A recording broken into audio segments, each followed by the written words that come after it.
Salut Rémi. Salut Marc. Rémi Dupuis, je suis absolument... Eh oui, alors je pensais pas qu'ils arriveraient si tôt dans la conversation, mais là c'est Melchior qui vient de s'exprimer. C'est Gaspard. C'est Gaspard. Tu as trois coqs qui sont incroyablement beaux, d'une race de poules qui s'appelle les Gauloises, et c'est précisément la raison pour laquelle je suis venu te voir chez toi. Car Rémi, tu es beaucoup de choses, tu es réalisateur, tu es auteur, tu es documentariste animalier. Et là, tu m'as invité, je suis venu te voir, on n'est pas loin d'Agen. Et avec toi, on entame une grande série sur les races anciennes. Donc ça, c'était Balthazar ? Ça, c'est Balthazar, ouais. C'est le patron. Balthazar, c'est le plus gros des trois. C'est ça. Il y a plein d'animaux qui vont s'exprimer. Il y a même une voiture qui s'exprime. Et des vélos. J'imagine que c'est ta sœur. C'est ça. C'est une super belle maison. On n'est pas loin d'Agen. Ouais. C'est ça, on est à Calignac, un petit village quelque part au nord de la Gascogne, le long du fil de Garonne, donc le fleuve qui circule ici. Et on est au cœur d'un écosystème qu'on appelle l'agrosystème. Voilà, on est entre les vignes, les bois et les champs, cultivés et élevés aussi, puisqu'on a tout un cheptel qui vit ici, traditionnellement, toutes les basses-cours des fermes gasconnes qui ont survécu par endroits, dont ici. On va faire un petit tour du propriétaire avec toi. Quand on est arrivé tout à l'heure, dans cette immense propriété, on est tombé sur un paon. Et ce paon, quelque part, il n'y a pas de meilleur symbole de ce que je suis venu grappiller, chercher chez toi, de cette interface finalement entre le domestique et le sauvage. Qu'est-ce que tu m'as raconté quand on a vu ce paon ? Quand on a vu ce paon qui est un opportuniste quelque part, j'ai eu quelque chose à dire tout de suite parce qu'il y a effectivement les animaux domestiques qu'on choisit de détenir et qui vivent auprès de nous. Il y a les oiseaux sauvages, les animaux sauvages, donc la faune locale qui évidemment vit ici depuis bien longtemps. Et puis ensuite, il y a comme un sas, un intermédiaire entre le sauvage et le domestique, qui sont ces animaux que l'homme a apprivoisés, auprès desquels il a appris à vivre, qu'il a invité à vivre auprès de lui, et qui nomadisent un petit peu comme ça, et qui sont dits souvent commensaux de l'homme, puisqu'ils vont profiter de l'alimentation qu'on leur donne. Ils sont quand même en partie apprivoisés, mais ils ont conservé une part de sauvage. Et ce paon qui n'appartient à personne et un peu à tout le monde, il est nomade, il va là où il veut, et il est attiré ici par les pans qu'on détient, mais voilà, c'est un électron libre. Tu m'as fait une des plus belles préparations d'émissions que mes invités n'ont jamais fait, je dois quand même le dire. Elle est très courte, ta prépa, et c'est vraiment un langage de réal d'émission. J'en sais quelque chose, j'ai travaillé un temps comme réal. Donc il y a tout, séquence entre crochets, ferme plus lac proche. Et là, à propos de ce pan, tu as écrit pan féral divagant. Donc, il y a tout là-dedans. Féral, ça veut dire sauvage. Oui. Ou plus exactement marron. Féral, c'est un animal domestique retourné à l'étal sauvage. C'est un peu la nuance. Un chien féral, c'est ce que je viens de dire. Un animal féral, c'est un animal qui a été domestiqué ou proto-domestiqué, donc en tout cas qui n'est pas tout à fait semblable à son ancêtre sauvage qui vit encore dans la nature, mais qui a repris les clés des champs et qui est redevenu sauvage. En tout cas, sa condition n'est plus d'être la propriété de quelqu'un. C'est le cas de ce paon. Ce paon, il est légèrement différent de son ancêtre sauvage, il est un peu plus gros, un peu plus docile, parce que les hommes, depuis quelques millénaires, l'ont ramené d'Asie, d'où il vient, du continent indien, du sous-continent indien, et il vit auprès des hommes de façon ornementale depuis quelques millénaires. Et du coup, ce paon, il a repris sa liberté, et aujourd'hui, il vit dans le milieu naturel, et pour autant, il rend visite aux hommes. Tu manques pas de poésie, Rémi, parce que, toujours pareil, là, dans le document qui nous sert de conducteur, tu as écrit itin-errance. Donc, c'est pas itinérance, mais c'est itin-errance. Tu mets en relief cette errance de ce paon. On va raconter son histoire de manière complète. Là, on a fait un peu la théorie. Mais tu m'as dit que ce paon, il te posait quelques soucis, parce qu'il n'était pas de la tribu originelle. Et tu m'as parlé d'une histoire que malheureusement, tu as eu des pertes parmi tes pans. Donc, c'est quoi le cas concret là ? Le cas concret, c'est un cas symptomatique de la société d'aujourd'hui où on voudrait un peu tout mettre dans des cases. L'animal domestique d'un côté, on le contrôle, on l'enferme, on lui prodigue des soins, il est à nous, il a un titre de propriété, il a même une valeur marchande. Et par ailleurs, il y a l'animal sauvage qui, lui, ne dépend pas de nous, qu'on peut éventuellement chasser, observer, subir dans certains cas, puisque certains qualifient certaines espèces de nuisibles.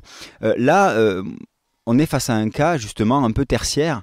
On est face à un animal qui n'a pas choisi son camp, ou qui a choisi de décloisonner un peu la case dans laquelle on avait voulu le mettre. Ce paon, c'est plus un animal d'ornement, c'est un grand gallinacé sauvage qui interagit avec son milieu, qui est prédateur de certains insectes, et qui pour autant a une histoire qui est liée à celle des hommes. Depuis mon enfance et celle de mes sœurs, avec qui j'ai grandi ici, on a toujours eu des paons. Il se trouve qu'il y a une grande-tante à nous qui détenait des paons pour son plaisir dans une grande maison. C'est un oiseau ornemental assez connu en France, hein, le paon. Il y en a dans les parcs et jardins, il y en a parfois dans les jardins des châteaux, etc. C'était un très bel oiseau que l'homme avait ramené d'Asie il y a quelques millénaires et qui embellit nos parcs et jardins, à l'instar du cygne, à l'instar des faisans, de certains pigeons, des colombes, etc. Et en gros, le paon, il s'est un peu démocratisé. Aujourd'hui, on trouve des paons dans certains villages, chez des particuliers, et c'est le cas ici. Cette grande-tante nous avait offert un premier couple de paons, et depuis longtemps, le plus longtemps que je m'en souvienne, non, ça se dit pas ça. Si. Et du plus loin que je m'en souvienne, il y a toujours eu des paons ici, donc ça fait plus de 30 ans qu'on a des paons. Ils font partie du décor, que ce soit le décor sonore avec les fameux léons, le décor visuel bien sûr, et puis le décor aussi comportemental, parce qu'ils sont prédateurs de certains insectes qui pourraient attaquer les végétaux du jardin. Ils sont aussi les chefs de la basse-cour, hein. C'est leur loi qui est respectée par les autres espèces, parce que le paon est assez dominant. Il n'est pas si vaniteux que ça, mais il est dominant.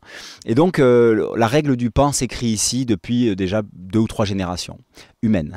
Et donc on a toujours eu des paons, et il se trouve que ces paons attirent parfois des paons qui ne nous appartiennent pas. Et donc ça peut parfois embêter le voisinage. Tu dis ces paons, alors j'ai appris que la femelle du paon c'était la panne. Oui, tout à fait. Alors vous en avez combien là en ce moment? Alors récemment on avait jusqu'à 5 paons. Malheureusement il y a eu quelques déboires cette année, et un couple de renards qui devait avoir de nombreux renardeaux s'en est pris à nos paons. C'est pas si courant, mais il y a eu disons une espèce de remise en question hiérarchique chez nos paons. Il y a eu des luttes entre mâles. Ils ont été moins attentifs aux prédateurs et ça leur a coûté la vie. On a perdu 2 mâles et une femelle sur le nid qui s'est fait manger ses œufs également. Donc on a quasiment plus de paons. Donc là j'ai un couple de blancs qui sont en train d'être acclimatés, qui sont arrivés récemment. Et puis j'ai 1 ou 2 femelles qui sont là dans le jardin. Donc tu n'as plus de mâles? J'ai un mâle blanc mais qui est jeune, trop jeune pour être reproducteur et qui est dans la volière. Donc finalement ça pourrait faire tes affaires ce mâle là qui vient d'arriver? Ce mâle, il faut le voir comme une opportunité génétique. C'est un mâle dont on ne connaît pas les origines, mais il y a peu de chances qu'il soit lié au mien. Donc effectivement, c'est un sang nouveau. Et puis c'est aussi un gaillard, ce paon, parce qu'il a traversé des champs et des bois pour arriver jusqu'à nos femelles. Donc quelque part, il faut récompenser son audace, et peut-être que son patrimoine génétique sera transmis s'il arrive à s'installer ici, qu'on ne le boude pas dehors et qu'on le laisse s'accoupler. Ouais, c'est étonnant parce que, comment dire, je sais pas comment ça se situe là dans leur période nuptiale et compagnie, mais il n'a pas la fameuse queue. Mais par contre, il a l'air tout à fait adulte et oui. Il n'a pas On en est où là dans sa période nuptiale de crâneur? Alors là, c'est la mue. On est en période post-nuptiale, donc les paons ont perdu leur queue. Alors c'est pas vraiment leur queue. Ces longues plumes très colorées avec des ocelles, hein, comme des yeux qu'ils font vibrer quand ils font la roue, c'est leur traîne. Ce sont les plumes du dos qui sont particulièrement longues et qui couvrent leur queue. Les paons ont une queue composée de plumes beaucoup plus courtes et plus sombres, moins célèbres que les plumes de la traîne. Et donc, on dit la queue du paon, mais c'est en fait sa traîne qui va être perdue durant l'été. Donc en général, au mois de juillet, les paons perdent leur traîne et on va retrouver ces jolies plumes comme ça, éparpillées dans le jardin. Et ensuite, le paon refait sa traîne au cours de l'automne et de l'hiver pour avoir une nouvelle traîne complète en début d'année prochaine. D'accord. Je voulais qu'on raconte l'histoire du paon d'entrée de jeu pour comprendre où tu te situes un peu. Et donc maintenant, je manque à tous mes devoirs. On a commencé par le paon, tu vois. Même dans notre podcast, il prend toute la place, le paon. Parce que je t'ai toujours pas présenté, Rémi. Je disais que tu étais réalisateur. Moi, je t'ai connu, c'est une histoire que j'aimerais bien que... Tiens, tu vas me la raconter de ton point de vue, selon ton souvenir. Mais toi et moi, on s'est rencontrés, est-ce que c'était en 2022 Oui, tout à fait. À Montier. C'est ça. Et tout ça tourne autour d'un personnage qu'on connaît bien tous les deux, qui s'appelle Yann Arthus Bertrand. Et comment tu raconterais cette histoire de notre rencontre, pour commencer? Attends. On peut les reculer, hein, les coques. C'est pas compliqué. Hein. Moi, là, je vais derrière, je les ramène un peu vers là-bas. Tu penses? Ouais. Vas-y.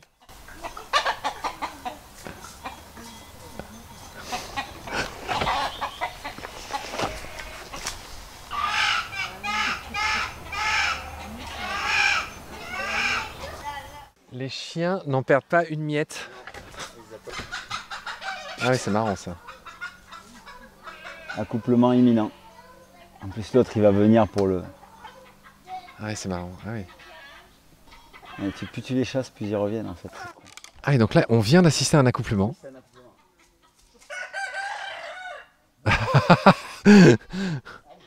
Il y a Rémi qui chasse Balthazar et Melchior. Les chiens, ils sont pas habitués à me voir courir après les poules. Donc là, il faudrait pas qu'ils se disent « Oh, t'es permis !» Et oui. Tout le monde s'observe ici. C'est le principe du lien. En fait, les gens pensent souvent qu'une basse-cour, tout est indépendant, mais tout est lié. Et l'aspect interspécifique, moi, m'intéresse beaucoup. C'est toute la science des grands pasteurs, des grands peuples pasteurs qui ont dû migrer, transhumer, nomadiser avec une diversité d'espèces dans leur cheptel. Traverser le désert de Gobi, c'est difficile, mais le traverser avec des yaks, des chameaux, des chèvres, des chiens de protection, des brebis, c'était beaucoup plus compliqué. Parce qu'il faut connaître la biologie de chaque espèce et ses capacités à cohabiter avec d'autres. Tu viens déjà de partir très loin là, et effectivement tu es un type qui a voyagé très loin.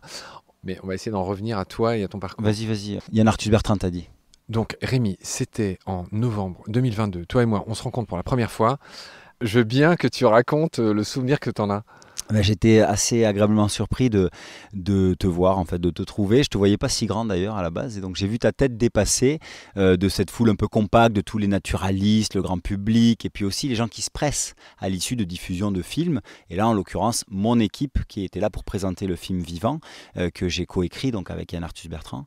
Et là, je te vois avec ton micro un peu à chercher du regard, qui intercepter, qui interviewer, et je fais le lien tout de suite, et on se retrouve assez proches, et je dis tiens, c'est Baleine sous Gravillon, c'est BSG, puisque je suivais ton podcast déjà à l'époque, et tu m'as alpagué, je pense que ça avait l'air, j'ai vu la petite lumière dans tes yeux qui s'est allumée, quelqu'un qui connaît le podcast, je pense qu'on était nombreux, mais là, il y avait une telle frénésie que c'était pas si évident, et du coup, on se met à parler de ça rapidement, et alors, on se rencontre en vrai pour la première fois.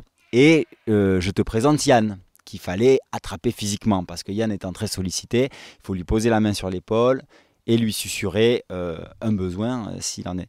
Et du coup, je me suis permis de vous présenter, et ça a donné lieu à une interview de ta part, c'est ça? Oui, tout à fait. Et c'est une interview qui est passée dans Baleine sous Gravillon. C'est une des plus notoires interviews de BSG, parce que je me suis fait engueuler 3 fois en moins de 12 minutes. Et je dois dire que, alors je vais enchaîner sur ce que tu as dit, effectivement, c'est vraiment une belle rencontre, parce que moi j'avoue qu'à l'époque je te connaissais pas, en tout cas je connaissais pas ton visage. Donc je percute que c'est toi le co-réal, co-auteur de ce film Vivant, qui est un immense film. On rappelle que c'est ce film dans lequel il y a plein d'images de plein de naturalistes. Oui. Qui ont été mises bout à bout dans ce récit que fait Yann, etc. Et c'est toi qui a écrit ce film. Et voilà. Et donc, il a été projeté en avant-première, si je ne dis pas de bêtises, cette année-là, en novembre 2022, à Montier. Et moi, je traînais effectivement à la sortie de ces projets, à laquelle je n'avais pas assisté, pour interviewer Yann, que je ne connaissais pas à l'époque du tout. Et effectivement, comme tu l'as bien dit, il était en train d'être alpagué par des dizaines, il devait y avoir 200 ou 300 personnes quand même. Donc moi, qui aime pas trop, me frayer des chemins, je suis vraiment pas ce genre de journaliste qui court après les gens, donc j'attendais quelque part mon moment. Et c'est vrai que je te dois beaucoup, parce que le fait que... en gros, tout de suite, tu m'as présenté Yann, et tu m'as évité des moments pénibles, justement de me frayer un chemin, d'expliquer qui je suis, ce que je fais, tout ça. Et tout de suite, grâce à toi, et c'est vraiment un hommage que je te rends, il s'est montré il s'est libéré tout de suite, et effectivement il m'a accordé tout son temps, toute son attention. Il y avait Marc Giraud en plus, tu te souviens, pour le coup, que je connaissais déjà. Et ouais, je disais, il m'a engueulé 3 fois.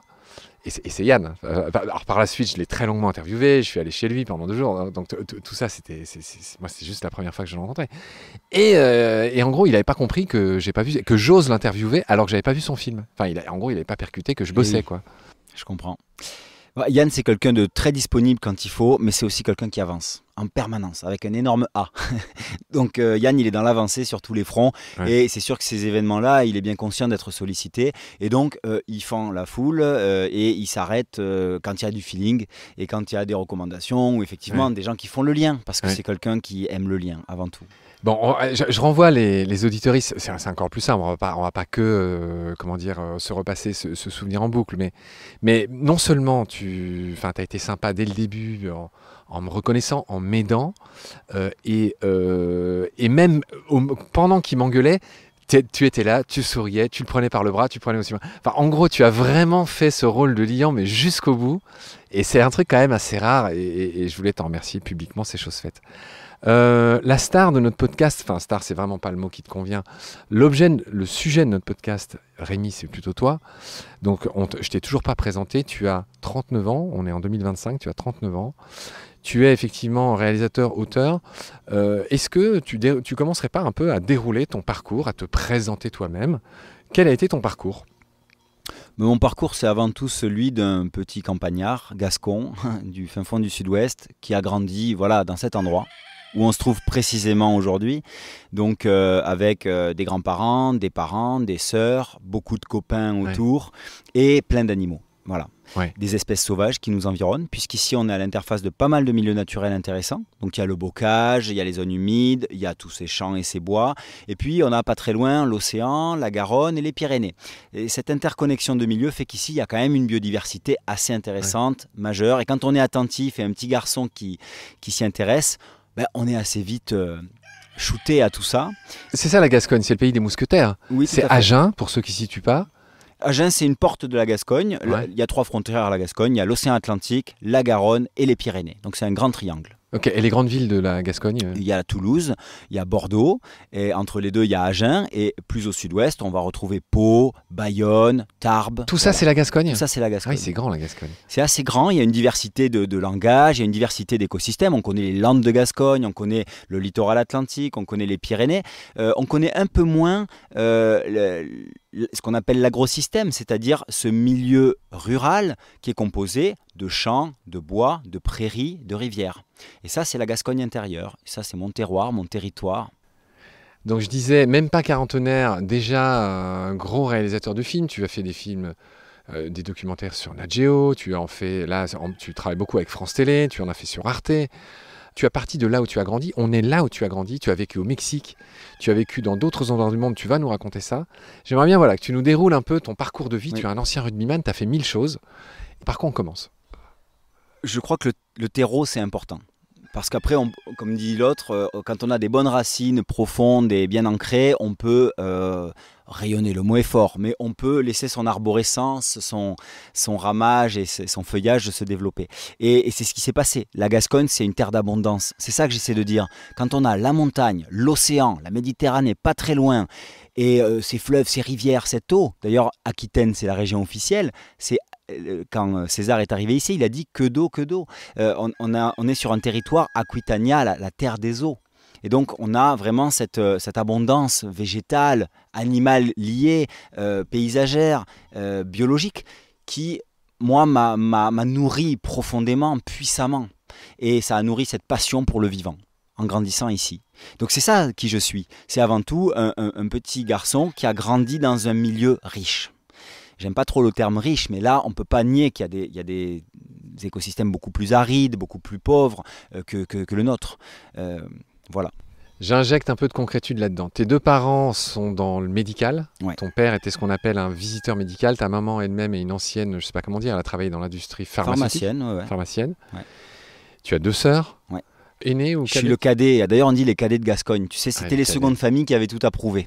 Toi, tu es le cadet de Gascogne. Peut-être que ça a joué. Oui, et d'ailleurs, quand je suis allé à Paris, ça m'a aidé. Tu sais, de repenser à D'Artagnan, à Cyrano, à tous ces gars qui étaient déshérités, parce qu'ici, c'était le droit d'aînesse, tu sais, comme en Sicile, en Calabre ou en Andalousie. Les premiers de famille gardaient tout, la terre, le nom, le bien. Et les deuxièmes, il fallait qu'ils aillent soit curés, soit dans l'armée, en tout cas faire leurs preuves. Tu l'as dit, c'était le cas du fameux D'Artagnan qui était ce qu'on appelle un puiné, c'est-à-dire c'était pas l'aîné. Exactement, voilà, qui vient de Lupiac, c'est pas très loin. Et du coup, effectivement, il fallait faire ses preuves. Du coup, quand j'étais à Paris, effectivement, je me raccordais à cette histoire. Je pars loin pour revenir chez moi avec quelque chose. Donc, ton parcours, en toute concrétude, tu as commencé par quoi comme étude ? J'ai commencé par des études de commerce, ça m'a pas très bien correspondu, donc ça s'est tombé à l'eau. Derrière, j'ai raccroché avec la communication parce que j'étais quand même un communicant dans l'âme. J'ai toujours aimé que ce soit le théâtre, l'expression, l'écriture. l'attention aussi à l'autre, au langage. Ce qu'on n'a pas dit, c'est que pour ceux qui ne te remettraient pas, parce que c'est un podcast, c'est que tu es ce qu'on appelle un passeur. On te voit dans tes docs. Je dois dire aussi à ce stade de notre rencontre que je t'ai retrouvé, parce que c'est vrai, ça commence à dater, novembre 2022, Montier, où je t'ai rencontré pour la première fois avec le fameux Yab, Yann Arthus Bertrand, à propos de ce film que tu as co-réalisé avec lui, Vivant, un très beau film. Le hasard de la vie font que j'étais jury pour les Deauville Awards 2025 et tu avais un doc en compétition. Et c'est un doc sublime qui m'a donné envie de te revoir. Et du coup, je t'ai appelé, on s'est parlé. Et là, bah, voilà, quelques temps après, je suis chez toi. Tu sais que grâce à ton vote, on a gagné la Palme d'Or de C'est vrai cet award. Ouais, ouais. Alors, c'est sans doute pas grâce à mon vote, mais je savais pas que vous aviez gagné la Palme d'Or. Oui, alors je sais pas si on dit Palme d'Or, mais on a gagné le premier prix des Green Awards, Deauville Green Awards, pour un film qui boucle un peu la boucle. Parce que c'est un film qui m'est très personnel, c'est un film sur l'élevage. L'élevage, c'est devenu un gros mot. L'élevage des races anciennes. Des races anciennes en particulier. Et moi, je tenais bien à redorer le blason de ce terme, l'élevage, et de ces races anciennes qui sont pour beaucoup très menacées. Et ça fait depuis un petit moment qu'avec Bonne Pioche Productions, on souhaitait faire un film sur le sujet. Et donc, il a été tourné en 2024 en Italie et co-réalisé par Jérémy Frey et Aurélie Saillard, qui sont mes co-auteurs, et incarné par moi-même, donc sur les traces de cet élevage ancestral qui subsiste encore en Europe. Ouais. Et donc, ce sera en diffusion cette année, en 2025, sur Arte. C'est un sujet qui m'est cher, c'est en ça que je dis que ce film, il va un peu boucler la boucle. C'est que moi, je suis un petit éleveur dans l'âme, puisque j'ai grandi au contact des éleveurs d'ici, de mon grand-père qui était éleveur. Et du coup, de faire un film, après tous les formats que j'ai pu faire sur la vie sauvage, de faire un film sur la vie domestique, sur ces races anciennes très menacées en Europe, eh ben, pour moi, c'était une forme de résultante. Ouais, et c'est pas loin de chez toi, c'est autour de chez toi. Déjà, tu as parlé des tiennes, et on est forcément autour de chez toi. Et pour bien comprendre effectivement ce recentrement qui est le tien, là, tu vas avoir 40 ans l'année prochaine, et tout à l'heure, je visitais ce bel endroit où tu vis avec toute ta famille, et il y avait un crâne de buffle d'eau, et tu as fait un doc sur le buffle d'eau sur Arte, tu m'as dit. Donc effectivement, tu as été aux quatre coins du monde. Tout à l'heure, tu vas nous raconter tes projets. Tu as encore plein de projets aux quatre coins du monde, y compris avec des tribus extrêmement lointaines et perdues au fin fond des forêts, y compris en Papouasie, etc. On va voir ça dans un instant.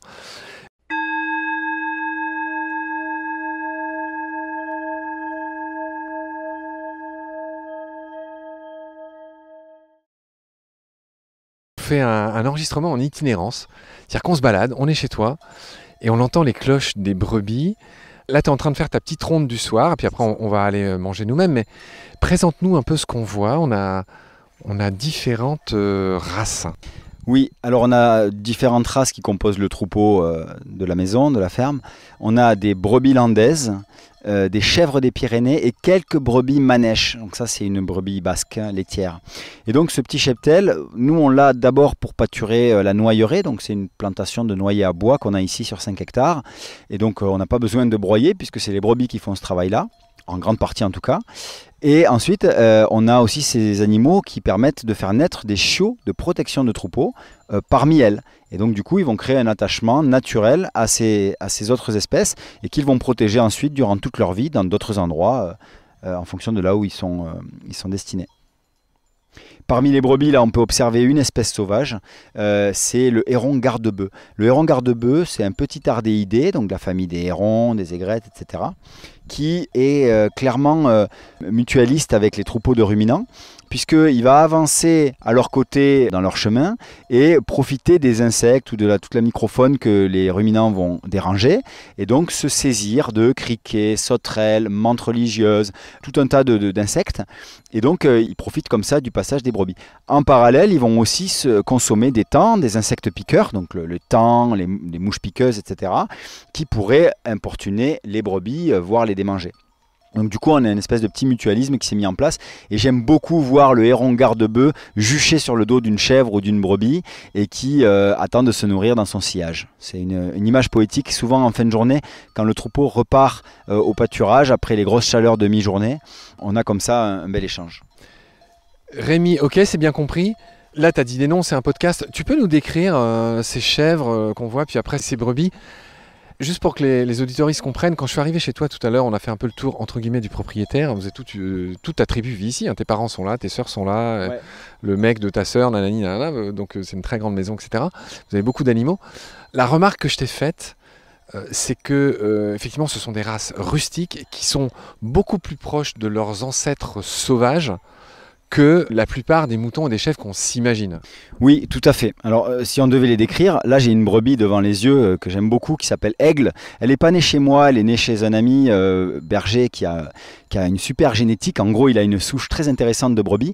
Elle me fait penser à une biche. Elle a une façon de brouter, de planquer ses agneaux quand elle en fait, d'être très alerte, d'avoir toujours les sens en alerte, de tourner les oreilles, d'avoir ce côté nerveux des animaux sauvages, toujours sur le qui-vive. Et ça, j'aime beaucoup. Par ailleurs, il y a d'autres brebis qui vont être un petit peu plus posées, un petit peu plan-plan, peut-être un peu plus domestiquées.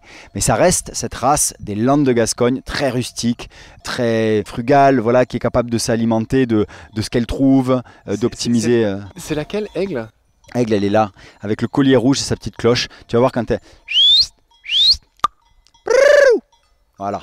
Tu vois ce côté... Ah merde, elle croit qu'on les appelle maintenant, c'est foutu. Et donc elles ont, tu vois, le pas alerte, elle a toujours les sens en éveil, les petites oreilles qui... Ah, il va, et ça y est, mince, je les ai appelées, elle croit qu'on bouge. Mais en fait, voilà, il y a plusieurs morphotypes chez la brebis landaise. C'est typiquement une brebis issue de beaucoup de métissage. Donc les troupeaux natifs du sud-ouest, mais aussi les troupeaux d'Afrique du Nord qui sont remontés avec les conquêtes, etc. Voilà, Vizir qui vient mettre son bazar au milieu. Et il y a aussi une influence du bétail des Pyrénées, du bétail basque, etc. Donc on a une race assez hétéroclite et dont les mâles ont un beau cornage et les femelles cette allure assez légère, assez vive, que j'aime beaucoup. Même les femelles ont des cornes. En gros, la plupart ont la tête noire. Il y en a qui sont toutes brunes marron. Ouais. C'est la brebis landaise, donc elle vient des Landes de Gascogne dans le sud-ouest. C'était une brebis qui broutait de grandes surfaces marécageuses qui constituaient autrefois cet espace de Landes justement, qui a depuis été planté par la plus grande forêt d'Europe occidentale, donc 1 million d'hectares de pins maritimes. Et donc la race, tout comme le pastoralisme de l'époque, a périclité, a reculé. Il y a une époque où elle était très fondatrice pour le vignoble bordelais, qui venait chercher son migon, c'est-à-dire les petites crottes de brebis pour fertiliser le vignoble. Ben, ça aussi c'est révolu, hein. Maintenant on est passé à des engrais plus chimiques ou à des engrais de synthèse ou végétaux. Mais voilà, elle a perdu la plupart de ses fonctions. Donc c'est une race devenue très rare et elle retrouve aujourd'hui un usage à travers l'éco-pâturage, à travers l'entretien de parcs, de jardins, mais aussi des qualités bouchères. Et elle peut vivre sur des espaces très pauvres, très austères. Et ça en fait une race peut-être d'avenir si le changement climatique continue d'avancer. Je crains que les chèvres soient jalouses de tout ce que tu as raconté sur leurs collègues les brebis. Donc les chèvres, c'est des chèvres pyrénéennes. Elles ont de très longs poils. Elles sont magnifiques. Qu'est-ce que tu racontes sur ces chèvres-là ? Bon, à la différence des brebis qu'on va tondre tous les ans, les chèvres, elles n'ont pas besoin d'être tondues. Elles ont du crin. C'est d'ailleurs une matière qui était très utilisée à une période pour faire des pinceaux, pour faire des matières, des vêtements, etc. Et elles ne perdent pas ce manteau, donc elles n'ont pas besoin d'être tontes. Et elles sont comme ça extrêmement résistantes aux intempéries. On les dit chèvres des Pyrénées parce qu'elles viennent du massif pyrénéen, des deux côtés de la frontière. Et elles ont ce poil sur lequel l'eau va glisser. Elles peuvent carrément brouter sous la pluie, sous la neige, dans le vent. Et c'est très paradoxal parce qu'à la base, c'est un animal plutôt des milieux semi-désertiques du Proche-Orient. Et elle s'est complètement adaptée à la morphologie d'un massif montagneux beaucoup plus pluvieux, beaucoup plus humide d'Europe de l'Ouest. Voilà. Et donc elles sont très rustiques, elles ne craignent pas du tout le froid. Elles sont assez adaptées au chaud aussi parce que dans les Sierras, les versants sud des Pyrénées, il peut faire très chaud l'été. Donc c'est vraiment une chèvre tout-terrain qui est jamais malade, ou franchement quasiment jamais. Il faut juste comme nous on n'est pas dans un milieu très rocheux, il faut juste leur parer les ongles une fois par an, donc on coupe une partie de l'onglon. Moi je les aime beaucoup, elles ont plein de qualités et souvent elles sont aussi assez multicolores. Donc moi j'en ai une noire, une grise, il y a des petites qui sont gris foncé, gris clair. Et puis il y a même des individus bigarrés chez la race, il y en a des blanches. Donc moi j'aime beaucoup ce patchwork, tu vois. Et j'aime qu'il y ait du gris, du brun, du noir, du blanc, de un peu toutes les couleurs. Et c'est à l'image de ces cheptels d'autrefois qui devaient être composés comme ça de plusieurs souches. On vient d'avoir un super saut de l'ange de la chèvre que tu n'as pas vu, mais elles sont très joueuses les chevrettes à cette heure-là. Ouais, c'est ce qu'on a en tête, c'est les cabris, de la fameuse expression du général de Gaulle. Alors attends, j'ai peur d'avoir mal compris. Les moutons qui sont bruns, ce sont les fameuses brebis landaises, mais qui peuvent être blancs ou bruns. Blanc, brun, gris, gris clair, gris foncé, argenté. Il y a plein de couleurs chez la landaise. Tout ça parce qu'elle est issue de plein de populations. Et que comme c'était pas une brebis à laine, on n'a pas cherché à uniformiser la couleur. Si les moutons sont blancs, c'est que c'est plus facile à teindre, tout simplement. Et ça, je l'ai appris dans les îles Shetland au nord de l'Écosse. C'est qu'en fait, le cheptel initial, il est multicolore. Mais pour des questions de praticité, de teinte, ben on a sélectionné le mouton pour sa blancheur. Alors qu'en fait, nous ici, on est face à un troupeau ancestral qui présente beaucoup de morphotypes et beaucoup de couleurs de robes. Okay. Les animaux, ils sont actifs souvent en début de journée et en fin de journée. Le milieu de journée, chez un ruminant qui a 4 estomacs, eh ben, on appelle ça chômer, ruminer. Et en gros, elle va redigérer les aliments pour en tirer la substantifique moelle et ne perdre aucun nutriment dans eux. Et donc c'est l'horaire un peu où là l'activité reprend, où tu vois ça repart au pâturage, ça repart au jeu, ça repart à l'interaction. Hein. C'est pour ça que les hérons sont venus, des fois tu peux avoir des pies avec le troupeau. Et alors il y a un moment qui est un peu un Graal, c'est quand le soir le troupeau est dans un autre champ et où les chevreuils sont de la partie. Et du coup les chevreuils peuvent se mêler au troupeau de brebis. Là je vois le petit bout qui est en train de sauter les petites chèvres, j'espère qu'il ne va pas me mettre en gestante. Parce qu'elles sont trop jeunes. C'est celui qui part bientôt que tu donnes Ouais, il va partir le petit bouc, mais... C'est quoi le destin de ce que tu fais là? Tu as un réel souci de repeupler la France avec ces races anciennes? Oui, alors c'est le but de tout éleveur conservatoire. L'idée, c'est bien d'entretenir, enfin d'élever tout simplement. C'est-à-dire qu'il faut bien qu'il y ait quelqu'un qui ait ces animaux au stade vivant et qu'on n'ait pas juste des banques de sperme avec potentiellement un jour la possibilité de faire renaître des races. Non, c'est les conserver au stade vivant, les faire se reproduire de génération en génération et effectivement tout faire pour les diffuser à nouveau. Pour que du fromage, de lait de chèvre soit à nouveau confectionné dans les Pyrénées ou ailleurs, que la brebis landaise puisse pâturer à nouveau dans nos territoires. Et voilà, c'est maintenir ce vivant vivant. Et ça, ça a l'air de rien, mais il faut bien qu'il y ait quelqu'un qui tous les matins se lève, prenne soin de ces animaux, les observe, les sélectionne, parce qu'on oublie de le dire, mais c'est bien des animaux domestiques. Et elles sont soumises à la sélection. Je vais choisir quelle chèvre je vais garder pour ses aptitudes. Par exemple, celle-là, je vais la conserver parce qu'elle va faire un grand format, elle va être aussi grande que sa mère, voire plus. Alors que la petite derrière, là, elle va être un peu plus chétive. Elle partira en éco-pâturage chez quelqu'un qui veut entretenir son terrain avec des chèvres. Alors que celle-là, elle pourra partir en laitier. Elle va avoir des bons rendements laitiers parce qu'elle aura un plus grand corps, de plus grande lactation. C'est bien des animaux qui vont avoir une fonction alimentaire. Hein. Ça ne veut pas dire qu'on va les bouffer eux, mais ça veut dire que par exemple pour une race laitière, elle pourra produire du fromage. Ce qui est intéressant, c'est de s'intéresser aussi aux modes de production plus durables, donc comme la lactation continue ou la production en bio sur des surfaces à débroussailler pour maintenir des espaces ouverts en montagne ou en plaine. En fait, il y a plein de fonctions écologiques chez une seule race animale. C'est pas évident de toutes les mettre en valeur à un seul endroit. Mais moi, le principe de mon élevage, c'est de diffuser. Et c'est que ces animaux-là, ils ne restent pas forcément ici. Ils aillent faire le bonheur et l'utilité d'autres élevages. Et reconfectionner des paysages aussi. Le troupeau, on va le voir vraiment en action quand on va le libérer. Là, c'est le parc permanent, mais il y a des parcs annexes et il y a même une liberté totale que j'aime octroyer à ces animaux qui en ont besoin régulièrement. Donc tu verras, demain matin, on va les ouvrir et on va les... Ouais, il est dead, il n'est pas actif ce piège. C'était pour les frelons asiatiques, tu sais, qui bouffent les abeilles. Du coup, là, il n'a pas été activé cette année. Et du coup, demain matin, on va sortir le troupeau. Et tu verras, elles ont toute une fonction paysagère ici, hein, de contenir les haies qui viendraient bouffer la prairie. Parce qu'on a besoin de la plaine aussi pour les oiseaux nicheurs de plaine, comme la caille des blés, la cisticole, l'alouette lulu, l'alouette des champs, etc. On a besoin de garder des milieux ouverts. Il ne faut pas que tout soit embroussaillé. Et donc là, il y a un usage royal pour la chèvre et la brebis. Mais pas n'importe quelle chèvre et n'importe quelle brebis. Il faut des races rustiques très peu sélectives dans leur alimentation, qui sont capables d'aller manger du ligneux, des ronciers, etc. C'est bête, réexplique ce qu'est une race rustique au sens large. Une race rustique, c'est une race qui a besoin de peu de suivi de la part de son éleveur, de peu de médicaments, de peu de traitements, qui est peu sujette aux infections, peu sujette aux blessures, peu sujette aux parasites, ou alors qui vit très bien avec eux. Parce que ici, quand on fait une analyse des crottes, ce qu'on appelle une copro dans le langage des éleveurs, eh bien, on a un niveau de parasites ni excessif ni trop faible qui permet à la brebis de vivre en harmonie avec ces parasites. Et ça, c'est important. Après, il faut contrôler l'invasion par les tiques, d'où la présence des Gauloises et sûrement des garde-bœufs. Il faut contrôler la protection par rapport aux prédateurs. Donc ça, c'est le rôle des chiens de protection. Et il faut sélectionner toujours, c'est-à-dire garder les petits des brebis qui ont été les plus rustiques, c'est-à-dire qui ont guéri de certaines maladies ou qui n'ont pas été touchés par des épidémies. Et là, ici, c'est ce que j'ai fait. Toutes les brebis qui ont fait des agneaux cette année, ben c'est celles qui ont survécu à la fièvre catarrhale ovine l'an dernier, par exemple. C'est celles qui n'ont pas été trop sensibles à d'autres affections. Excuse-moi, c'est quoi la fièvre catarrhale? Il y a eu une fièvre véhiculée probablement à partir de pays tropicaux l'an dernier et qui a fait des ravages dans certaines parties du troupeau ovin français.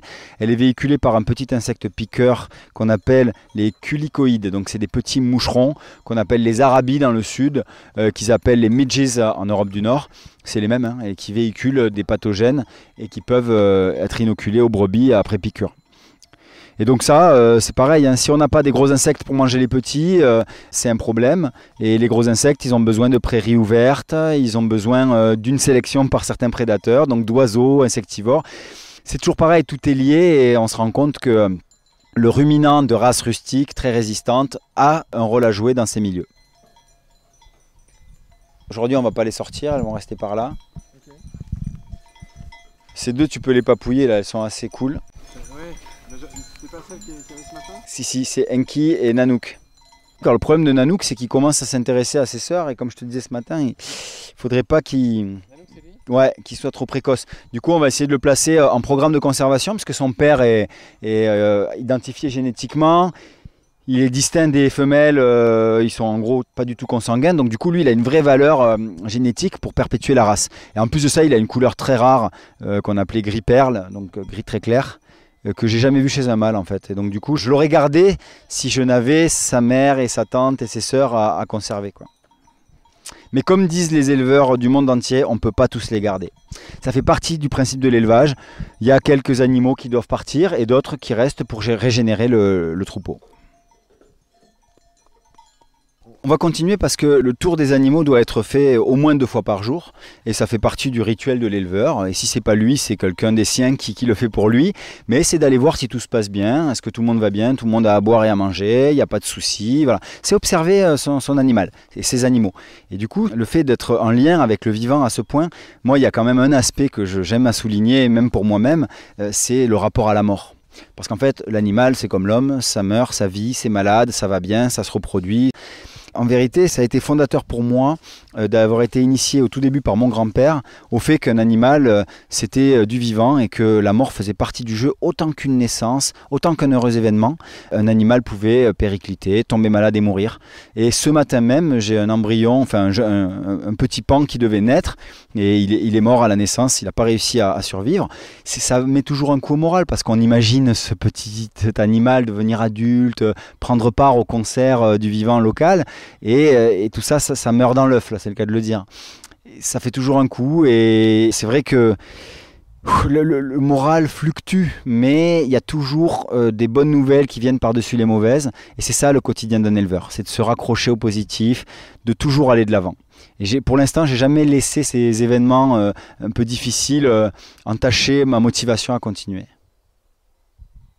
Bon, on garde ça, ouais, on va aller voir les grues, on va leur donner un peu à manger. Il y a un truc rigolo, c'est que les poules, elles mettent leurs poussins près du chien la nuit. Alors attends. Là, on peut faire un nourrissage du soir. C'est toujours sympa parce que les animaux, ils ont bougé toute la journée à la recherche de leur propre nourriture qu'ils sont allés chercher d'eux-mêmes. Et du coup, le soir, ils aiment bien passer au resto quand même, quoi. Savoir qu'ils ont une petite base de graines qui leur est fournie par leur éleveur. Et c'est un petit moment de bonheur pour eux. Et donc là, on va regarnir les mangeoires. Il va y avoir une petite frénésie autour. C'est toujours sympa. Mais demain matin, on fera la totale vraiment comme il faut. Mais bon, voilà. Là, c'est du granulé poussin. Tu vois, ça, je mets ça ici. Pour ceux qui ont faim. Donc là, on entend les poules gauloises qui sont autour de l'arbre dans lequel elles vont passer la nuit. Le fameux oranger des Osages, qui est un arbre qui comporte des épines dans lequel elles sont à abri.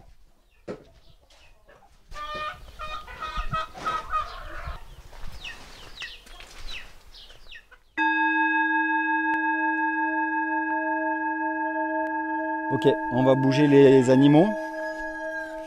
Alors, le grand truc du matin, c'est de rendre visite au troupeau, voir si tout s'est bien passé. Au passage de ma main gauche, je vais ouvrir le pigeonnier pour libérer les pigeons qui ont passé la nuit à l'abri des prédateurs. Ça, c'est Aramis, c'est notre doyenne des chats qui régule ici les rongeurs.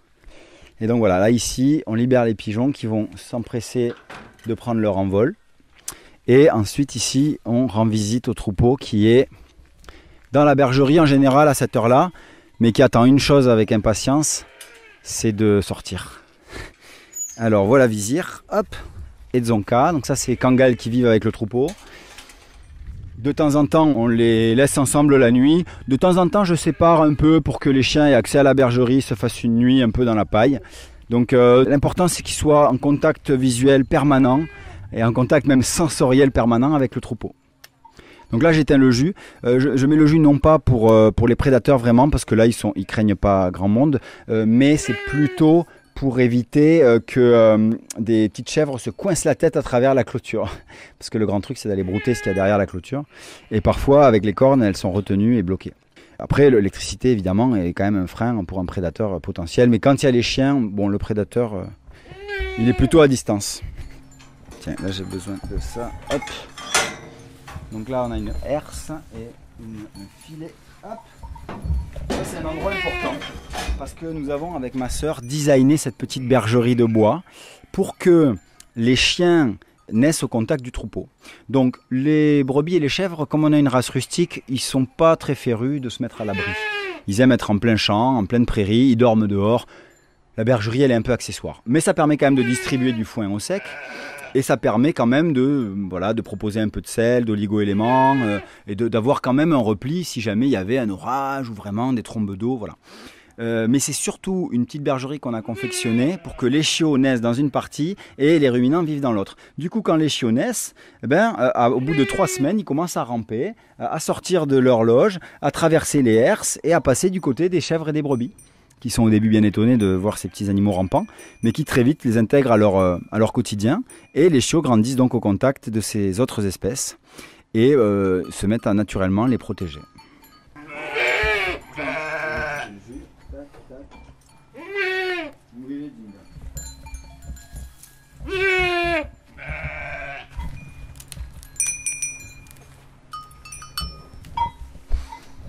Bon, le principe du matin, c'est de regarder si tout le monde va bien. D'ailleurs, je vois un truc un peu chiant. Ah non, c'est bon. Voilà, on regarde un petit peu si tout le monde est là, s'il n'y a pas d'incident. On essaie de deviner comment s'est passée la nuit au niveau de stress, d'agitation des animaux. Là, ça a l'air plutôt cool. Et là, le grand truc, c'est que en été, les 2 hectares qu'on a clôturés ici en dur ne sont pas suffisants pour alimenter les 25 animaux. Donc du coup, on va les bouger. Et ils vont avoir accès à d'autres parties plus libres, plus ouvertes de la propriété, voire même chez le voisin, qui est très content d'avoir les chèvres et les brebis dans ses champs, qui sont en jachère en ce moment. Et donc du coup, on va pouvoir observer leur fonction écologique locale. C'est parti. Peut-être que toi, le mieux, c'est que tu sortes.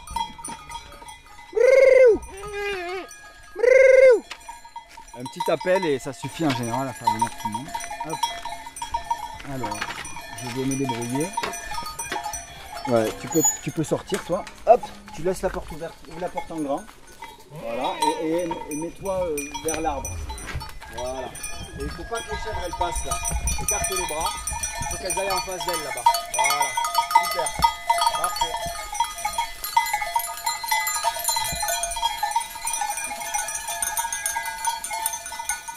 Super. Tu as pris un bâton dans ta main, je crois que ça s'appelle la houlette du berger qui, au bout, a une sorte de crochet, pas pointu, ça sert à quoi? Alors la houlette, elle sert à appréhender un animal si on a besoin d'attraper une brebis ou une chèvre pour lui prodiguer des soins notamment. On va lui crocheter la patte arrière sans la blesser, mais en fait on va caler la patte dans ce crochet de métal et pour pouvoir l'immobiliser et l'attraper pour lui soigner la patte ou lui poser une cloche ou une marque. Donc là, si tu regardes bien, ils vont plus vite que nous. Ils connaissent très bien l'itinéraire. Ils vont accéder à un champ qui a un jachère. Le berger, qu'est-ce qu'il a à faire dans ces cas-là? Contrôler que tout le monde va au bon endroit. Contrôler qu'ils ne vont pas s'alimenter de plantes dont on ne veut pas qu'ils se nourrissent. Notamment la vigne. Et là, je vois que les chèvres, elles sont tout de suite sur la vigne, forcément. Alors, les chèvres, elles font toujours ce que tu ne veux pas qu'elles fassent, dans tous les cas. Donc, c'est pas si surprenant. Hep! Pashtoun! Chut! Hep! Allez! Donc là, tu les dégages un peu. Et tu vois, elles savent très bien qu'elles n'ont pas le droit. Alors qu'en revanche, on est très très heureux qu'elles aillent dans la pâture s'alimenter de plantes qui pourraient l'envahir. Le berger, il contrôle son troupeau de différentes façons. Parfois c'est le chien de conduite, parfois c'est à la voix, parfois c'est au bâton. J'ai même vu des peuples pasteurs dans le monde qui dirigeaient leur troupeau avec des pierres. Alors c'est pas forcément pour viser l'animal, mais on envoie un caillou à quelques mètres de lui et il sait très bien que ça veut dire tu vas pas vers là. Donc là ici, c'est pour vivre en bonne intelligence avec le voisinage. Qui est très content que les chèvres pâturent dans le champ. Ils sont beaucoup moins contents en revanche si elles vont pâturer des arbustes ornementaux. Il y a une allée de petits pins là qui est plantée, ce genre de choses. Donc les chèvres, elles n'ont pas le droit d'aller jusque là. Donc moi là, je suis très heureux qu'elles soient dans la prairie, qu'elles contribuent à maintenir ouverte en broutant les ronces, les ligneux, et donc ils empêchent le milieu de se refermer. Et ça c'est important pour les animaux sauvages des prairies. Mais je dois aussi contrôler qu'elles n'aillent pas brouter les plantes ornementales du voisin. Effectivement, on voit la différence parce qu'elles étaient dans une espèce de prairie où il y avait des hautes herbes un peu sèches et là elles sont sur des herbes très tendres. Ouais. Ok, et donc ça veut dire quoi? Ça veut dire que je n'ai pas compris pourquoi tu n'as pas ramené les chiens et du coup toi tu restes avec elles. Tu vas rester tout le temps avec elles pour être sûr qu'elles ne font pas de bêtises? Non, non, non. Là, je contrôle un secteur qui est un peu critique parce qu'il y a de l'habitat humain et l'idée, c'est de vivre ensemble, c'est pas de s'envahir les uns les autres. Donc, je contrôle juste que les chèvres n'aillent pas empiéter sur les plantations sensibles du voisin. Par ailleurs, le champ leur est prêté, donc elles ont le droit de s'y alimenter. Donc, du coup, si elles restent bien dans le champ, je n'ai qu'à surveiller à distance. Puis, doucement, elles vont se diriger vers une partie qui est moins sensible parce qu'il y a moins d'habitat humain. Et donc là, elles feront leur vie sans moi. Et elles resteront une grande partie de la journée à faire leur vie en interaction totale avec le monde agricole et sauvage. Et si les chiens ne nous ont pas suivis, c'est qu'ici, on est sur un élevage où on ne transhume pas, on n'a pas besoin d'avoir des chiens fixés au troupeau. Donc on n'a jamais forcé sur l'attachement, notamment de chiens qui ne sont pas nés au troupeau. Et donc du coup, là, les chiens, en plus de ça, c'est des chiens de protection qui vont avoir une très grande zone de vigilance. Et ils sont capables d'aller jusqu'à la route, d'aller sécuriser toutes les haies pour y déloger le moindre blaireau, renard ou autre mustélidé qui s'y cacherait. Et du coup, je les lâche pas. Mais si jamais j'avais perçu un prédateur, je pourrais les lâcher pour qu'il l'éloigne un peu. Mais en l'occurrence, là, comme on fait un focus sur l'observation du troupeau, c'est plus confortable de ne pas avoir les chiens avec nous, sinon ils accapareraient mon attention. Cela dit, les chiots qui naissent ici, eux, ils travaillent au troupeau et ils collent au troupeau, comme on dit, et ils vont vivre en permanence avec les animaux. Nous, comme on a ce troupeau pilote, il sert à faire naître les chiots, mais les chiens adultes, ils ne sont pas particulièrement attachés et du coup, ils vivent avec lui, mais si on les lâche, ils seront très contents d'aller faire une très très grande ronde pour aller éventuellement s'exposer à une bagarre à nouveau avec un sanglier, ce que je veux éviter. Là, je vais juste faire la bordure pour éviter qu'elles aillent sur les petits pins. Donc là, je rentre dans le champ. Hop, allez, Pashtoun. Hop, allez.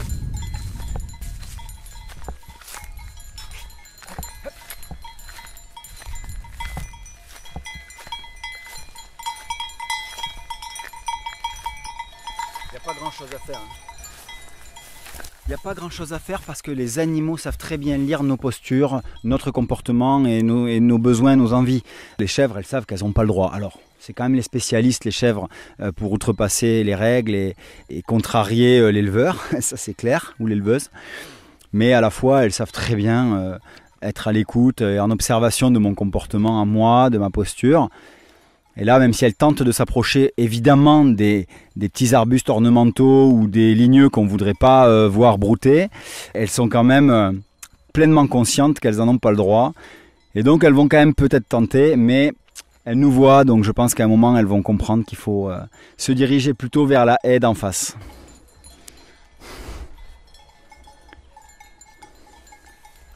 Là, moi, ce qui m'intéresse beaucoup, c'est que cette prairie reste ouverte. Alors certes, elle sera cultivée, elle l'a été, elle le sera à nouveau, mais là, dans les années de jachère, elle est extrêmement importante pour tout un tas d'animaux des prairies qui vont manquer de milieux ouverts parfois, puisqu'aujourd'hui, on parle beaucoup de la forêt menacée, il faut replanter les arbres, mais en fait, le problème en France, c'est qu'aujourd'hui, la forêt revient sur une grande partie du territoire et on perd des écosystèmes prairiaux, et il y a des espèces qui s'y étaient installées et qui vont complètement péricliter. Ici, on a par exemple le cisticole des joncs et l'alouette des champs qui nichent. Et c'est clair que s'il n'y a pas de milieu ouvert, on perd ces espèces. Qui nichent au sol.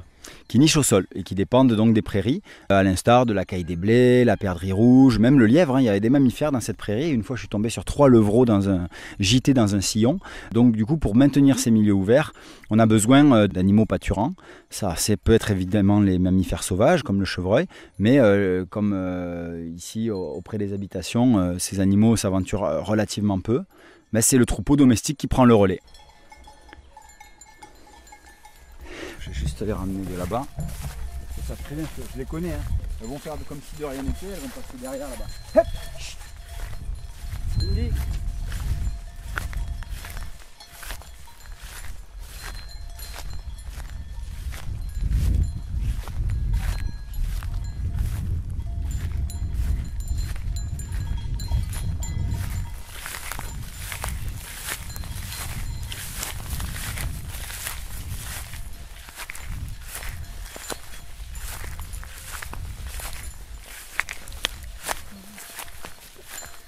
Ici, c'est le domaine d'une petite menthe religieuse assez rare, qui est vraiment typique du sud de l'Europe, qui s'appelle l'ampuse. Et l'ampuse, on en a observé des magnifiques dans cette prairie et dans la prairie d'en face. Tout ça, c'est des organismes qui ont absolument besoin de milieux ouverts, d'herbacées, de graminées sauvages. Du coup, là aussi, c'est des animaux, des espèces qui ont besoin de l'animal domestique pour maintenir ces milieux ouverts. Ouais, l'ampuse, elle est légendaire auprès de beaucoup d'amis photographes. Je précise que son surnom, c'est le diablotin. Ouais, et qu'elle a un abdomen qui rebique vers le haut et 2 cornes, ou 3 même sur la tête, une sorte de tiare comme les papes de l'ancien temps. Et ce diablotin est très prisé des photographes. C'est vrai qu'il a, on dirait une menthe religieuse, mais en plus rigolote. C'est une menthe, mais pas religieuse, on va dire. C'est de la même famille. Et du coup, l'idée, c'est que quand même, ces insectes prédateurs sont présents s'il y a tout un cortège de proies à appréhender dans la prairie. Et ça, c'est dû à la diversité végétale. Il faut savoir que les troupeaux de petits ruminants sont très favorables à la diversité floristique. Donc ici, on a une sérapia, donc une orchidée sauvage assez rare qui pousse. On a de la chicorée, on a du liseron, on a différents types de ronces. En fait, cette diversité de la prairie est importante. Mais il faut éviter qu'elles deviennent buissonnantes. Donc, par exemple, là, on a l'impression que les brebis broutent de l'herbe, mais elles sont beaucoup sur les feuilles de ronces. Et ça, c'est important parce que tu vois, regarde, là, si tu marches en claquette, tu vas voir que tu vas finir par te griffer parce qu'il y a de la ronce un peu partout. Tu vois, ici, il y a de la ronce. Et du coup, la brebis, elle va permettre de piétiner la prairie sans la léser. Donc, elle va contrôler par abrutissement le développement de végétaux trop denses et donc contenir le développement des haies ou de trop d'arbustes dans la prairie. Là, effectivement, je regarde les brebis et on dirait qu'elles broutent les feuilles de ronces. Elles broutent la feuille de ronce qui va rester verte plus tard en fait que les herbacées. Donc là où certaines herbes sont grillées, la ronce elle reste verte et donc très appétante et très riche pour les herbivores. Et ensuite l'autre fonction c'est d'aller contenir la haie. Là on a vraiment une haie extraordinaire devant nous. C'est une haie devenue plus qu'arbustive. On s'en approche ? On va s'en approcher. Et l'idée c'est que les brebis et les chèvres vont contenir le développement de la haie. La haie, elle est évidemment bienvenue dans ce genre d'agrosystème, mais il faut aussi savoir la freiner parce qu'elle pourrait enforester toute la prairie qui se refermerait inexorablement. Et donc du coup, nos mammifères, ils sont là pour nous aider à contrôler la haie. Quand les brebis vont avancer vers le champ suivant, on verra, il y a carrément une jonction de haies. C'est un endroit extraordinaire où j'observe des comportements d'animaux sauvages assez fous, des parades et des courses-poursuites entre rossignols, philomèles. On a la pigrièche rousse qui niche. J'ai vu une belette en plein jour en train de chercher les campagnols. On a vraiment un endroit clé dans l'écosystème de la ferme. Et l'animal domestique et l'animal sauvage s'y croisent, s'y fréquentent sans aucun problème. Là, c'est une brebis qui a eu des jumeaux. Elle, c'est une des toutes premières brebis qui est née ici. Elle s'appelle Janeiro parce qu'elle est née en janvier. Et donc Janeiro, elle a fait des jumeaux, là, un mâle, une femelle. Et pareil, qui partiront en conservation de la race landaise. Et elle a un beau cornage pour une femelle, ce qui n'est pas si rare en fait chez la race.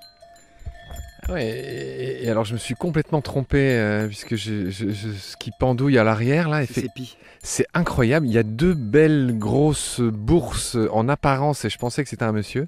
Tu m'apprends que c'est une femelle et que ce que je vois est un pie. Tout à fait. Elle est importante pour le troupeau, cette femelle. Elle est en fin de lactation. Elle a 2 grands agneaux qui seront en fait presque sevrés là. Ils ont 3 mois. À 5 mois, ils partiront vers d'autres élevages.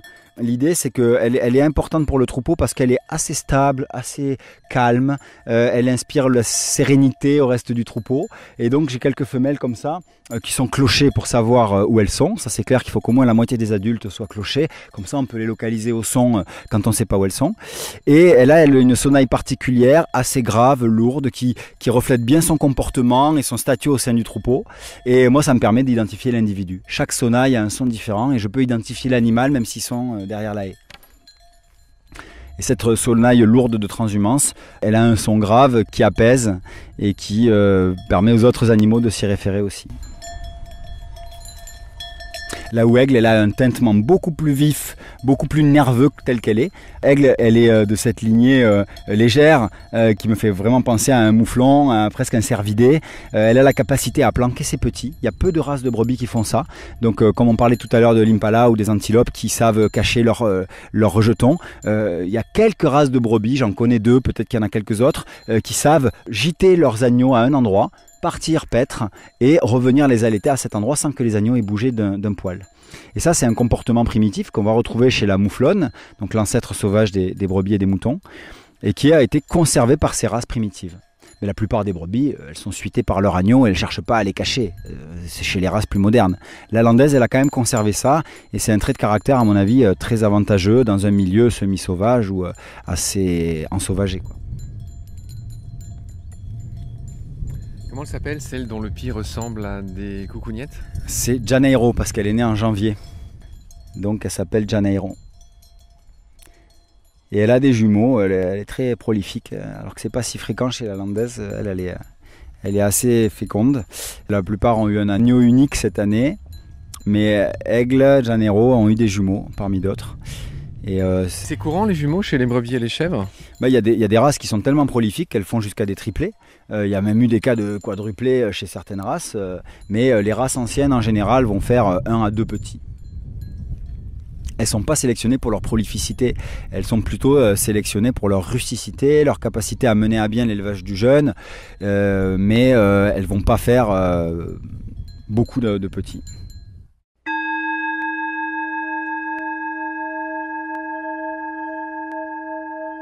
Le grand truc de la chèvre des Pyrénées, c'est la lactation, c'est fabriquer du fromage. Le grand truc de la brebis, c'est la viande de l'agneau, mais c'est aussi le pâturage, les services qu'elle peut nous rendre.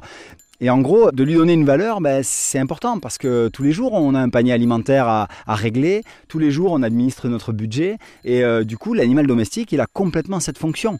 Et de savoir qu'une gauloise, ça vaut 30 € parce que la race est devenue éminemment rare et que son patrimoine génétique est très précieux et que c'est une vraie dévotion des éleveurs amateurs pour conserver cette race à perte, puisque nous, on ne gagne pas d'argent avec, pour permettre à de futures générations d'en bénéficier pour sa rusticité, sa polyvalence et du coup sa capacité à produire des matières pour nous nourrir. Et ça, c'est pas un gros mot. Du coup, de savoir qu'une gauloise vaut 30 €, qu'une landaise ça vaut entre 100 et 150 € et qu'une chèvre des Pyrénées aussi, c'est important. Ça donne la valeur des choses. Et comme elles sont dans un circuit de consommation, qu'on le veuille ou non, il est important de savoir combien ça coûte d'en avoir. Évidemment, c'est pas l'aspect le plus important, l'aspect pécunier, l'aspect financier, mais c'était ce que tu viens de dire, juste je le rapporte au prix du marché. Une poule, ça vaut entre 7 et 15 €, une poule entre guillemets normale. Ouais. Donc là, c'est juste pour qu'on comprenne que tes poules, elles ont une valeur marchande qui est 4 à 5 fois supérieure à celle des poules entre guillemets traditionnelles. Je vais le dire comme ça.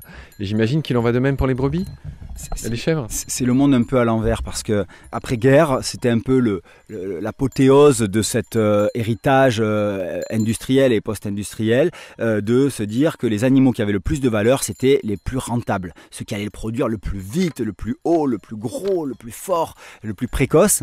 Or, on en revient et aujourd'hui, paradoxalement, une chèvre ou une poule de race ancienne va peut-être valoir plus cher qu'une poule de race industrielle.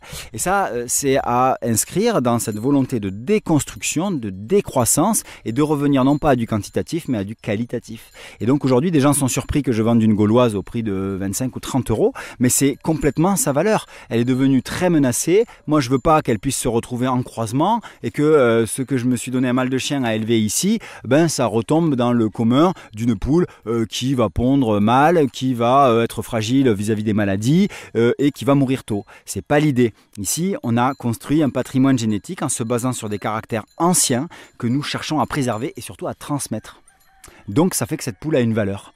Parce qu'en plus on fait attention à la génétique, on fait des échanges tous les ans, on fait des grands trajets pour échanger nos oiseaux ou nos animaux. Et du coup, cet investissement-là, on veut qu'il se reflète dans la valeur de l'animal. Un animal, c'est pas bon marché. Un animal, si on veut lui donner une valeur, elle doit être importante. Parce que c'est du vivant et qu'il y a des qualités millénaires.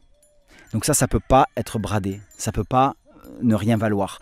Pour moi, ce patrimoine génétique, il est immensément plus important que celui véhiculé par les souches industrielles qui vont s'appeler E815 ou V91, plutôt que gauloise dorée ou chèvre des Pyrénées. Et là, tu le dis avec un immense sourire solaire. Ouais, parce que ça me fait marrer. Attachons-nous à déconstruire ce monde qu'on a longtemps appelé progressiste. Le progrès, le vrai progrès, la vraie modernité, s'il fallait la nommer ainsi, c'est de construire l'avenir avec les éléments patiemment bâtis dans le passé. Et ces races anciennes, elles en font partie. Il y a fort à parier que si on allait chez Astérix et Obélix aujourd'hui par un, comment on appelle ça, un voyage dans le temps, un portail temporel, eh bien, on trouve des moutons de ce genre-là et des poules de ce genre-là dans le village des Irréductibles. Pourquoi ? Parce qu'elles sont complètement faites pour vivre auprès d'hommes qui vivent de manière ancestrale, en autonomie, de façon saisonnière, adaptée au climat et à l'environnement local. C'est pas du chauvinisme, c'est de dire qu'un animal, il a été certes adapté par la sélection artificielle, mais aussi en partie adapté par la sélection naturelle. Si j'amenais ici Pindy, ici présente, avec ses chevreaux nés dans la nuit, il ne serait pas à l'abri de se faire attraper par le renard. Le renard, c'est un prédateur potentiel du nouveau-né de ces ruminants. Et du coup, s'il se faisait attraper, ça veut dire que la sélection naturelle ne les aurait pas retenus. Donc il y a certes la vigilance de l'éleveur qui les extrait de la sélection naturelle, de la pression naturelle, mais cette pression naturelle fera indéniablement partie de tout type d'élevage extensif de cette forme-là. Alors c'est drôle, les brebis restent entre elles, les chèvres restent entre elles, se mélangent, enfin comment dire, elles se mélangent mais elles sont quand même, on sent que voilà, c'est ces deux entités. Il y a toutes les chèvres qui sont passées de l'autre côté de la haie, et là nous on est du côté brebis, c'est-à-dire du côté de la propriété. Mais il ne faut pas sous-estimer la communication interspécifique entre chèvres et brebis. En fait, un peu à l'image des gnous et des zèbres du Serengeti ou des grandes plaines d'Afrique de l'Ouest, on a de la communication entre espèces, on a de la confiance entre espèces, on a des connaissances individuelles entre espèces et entre animaux, entre individus. Donc en fait, moi je peux te dire qu'il y a quand même des brebis qui sont passées de l'autre côté et que c'est les brebis finalement qui ont mis en confiance les chèvres pour basculer dans l'autre pâture. Et donc ça vient pas du fait de l'espèce, ça vient du fait de l'individu. Elles savent très bien qu'il y a une meneuse qui est passée de l'autre côté, je pense que c'est Almac, une des brebis référentes, on va dire, une des matriarches, qui a basculé de l'autre côté et les chefs se sont dit « Ah, si elle y va », on peut considérer que c'est le bon moment pour y aller aussi. Donc en fait, certes, une chèvre et une brebis ne sont pas conspécifiques, ne sont pas sœurs d'espèces, mais elles vont quand même communiquer et elles vont se savoir complémentaires dans la façon de s'alimenter. La brebis étant plus intéressée par les graminées, tu vois, la tête au sol, les chèvres préférant les ligneux, avoir la tête en haut. D'ailleurs, les Anglais, les anglophones distinguent très bien les grazers des browsers. Nous, on dit les brouteurs, mais en fait, il y a bien des brouteurs de graminées, donc d'herbes au sol, et des brouteurs de ligneux, de haies et d'arbustes et de broussailles. Ah oui, ok, tu m'apprends cette nuance en anglais. To graze. Graze, c'est donc la tête au sol. Hein. Graze, c'est brouter, et donc c'est brouter la prairie, donc plutôt les herbacées. Et to browse, c'est les browsers, c'est les cervidés, les caprinés, etc., qui vont aimer avoir la tête plus haut et s'intéresser plutôt aux ligneux, c'est-à-dire aux arbres, aux arbustes, aux ronciers, etc. C'est comme ça qu'ils abroutissent la forêt, ces fameux cervidés. Ah oui, browser, qui est un mot qu'on retrouve dans le moteur de recherche, hein, qui s'appelle en anglais un browser, et qui, c'est rigolo, on retrouve ce sens figuré finalement de... To browse, c'est brouter aussi. Alors, je veux pas faire une fausse analogie avec les brouteurs en français, mais l'idée, c'est quand même d'avoir distingué ces deux types d'alimentation chez le ruminant, pour distinguer ces deux grandes familles qui s'alimentent de façon distincte, et de pouvoir répondre à ces besoins dans les modes d'élevage. L'idée, c'est que on a deux animaux très complémentaires, tout comme le zèbre va aimer brouter le haut de l'herbe et le gnou sa base, ou inversement. Et l'idée, c'est un mutualisme, c'est-à-dire tu me permets, en m'amenant sur certains secteurs, de brouter les végétaux qui m'intéressent et toi ceux qui t'intéressent, et on va décupler nos capacités de survie en additionnant nos vigilances. La brebis est un animal très sensoriel à sa façon, qui va beaucoup fonctionner par le groupe. La chèvre étant plus haute de stature, va pouvoir regarder plus à l'horizon et identifier l'approche d'un éventuel prédateur, peut-être avant ses consoeurs brebis. Et du coup, il y a comme ça une sécurité qui est renforcée par l'interspécificité. On va faire comme elles, on va basculer. Tu vas voir qu'elles ne vont pas aimer rester longtemps seules. Allez, Ag, on y va?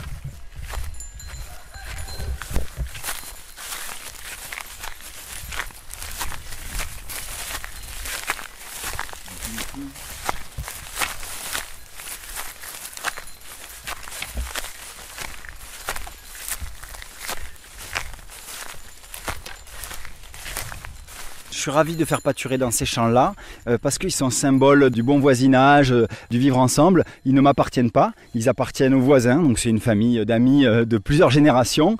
Les grands-parents étaient amis avec mes grands-parents, etc. Et on m'a proposé de venir faire pâturer ici. Et du coup, c'est très intéressant parce que ça veut dire que les habitants humains sont demandeurs de cette fonction des races anciennes qui va permettre de maintenir la prairie ouverte, de contenir les haies. Pour autant, cette personne est très attachée aux haies.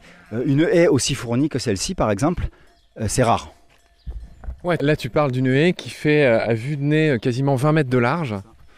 Donc, on n'est pas du tout sur les petites haies de Troène des Jardins. Hein. C'est 20 mètres de large, c'est quasiment une mini-forêt qui sépare les deux prairies dont tu parles. Tout à fait, avec du frêne, une chênaie qui s'est constituée en son cœur. On a même de la hulotte qui niche dans cette haie. Donc en fait, la haie devient presque forestière.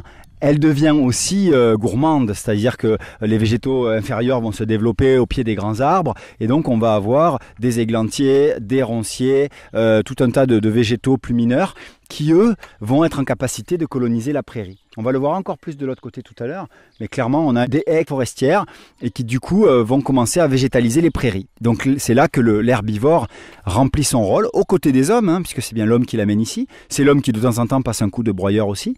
L'idée c'est bien de maintenir une alternance de milieux fermés et ouverts. Et ça c'est le fameux bocage, hein, qui est très connu en Normandie, mais on a un bocage gascon ici aussi.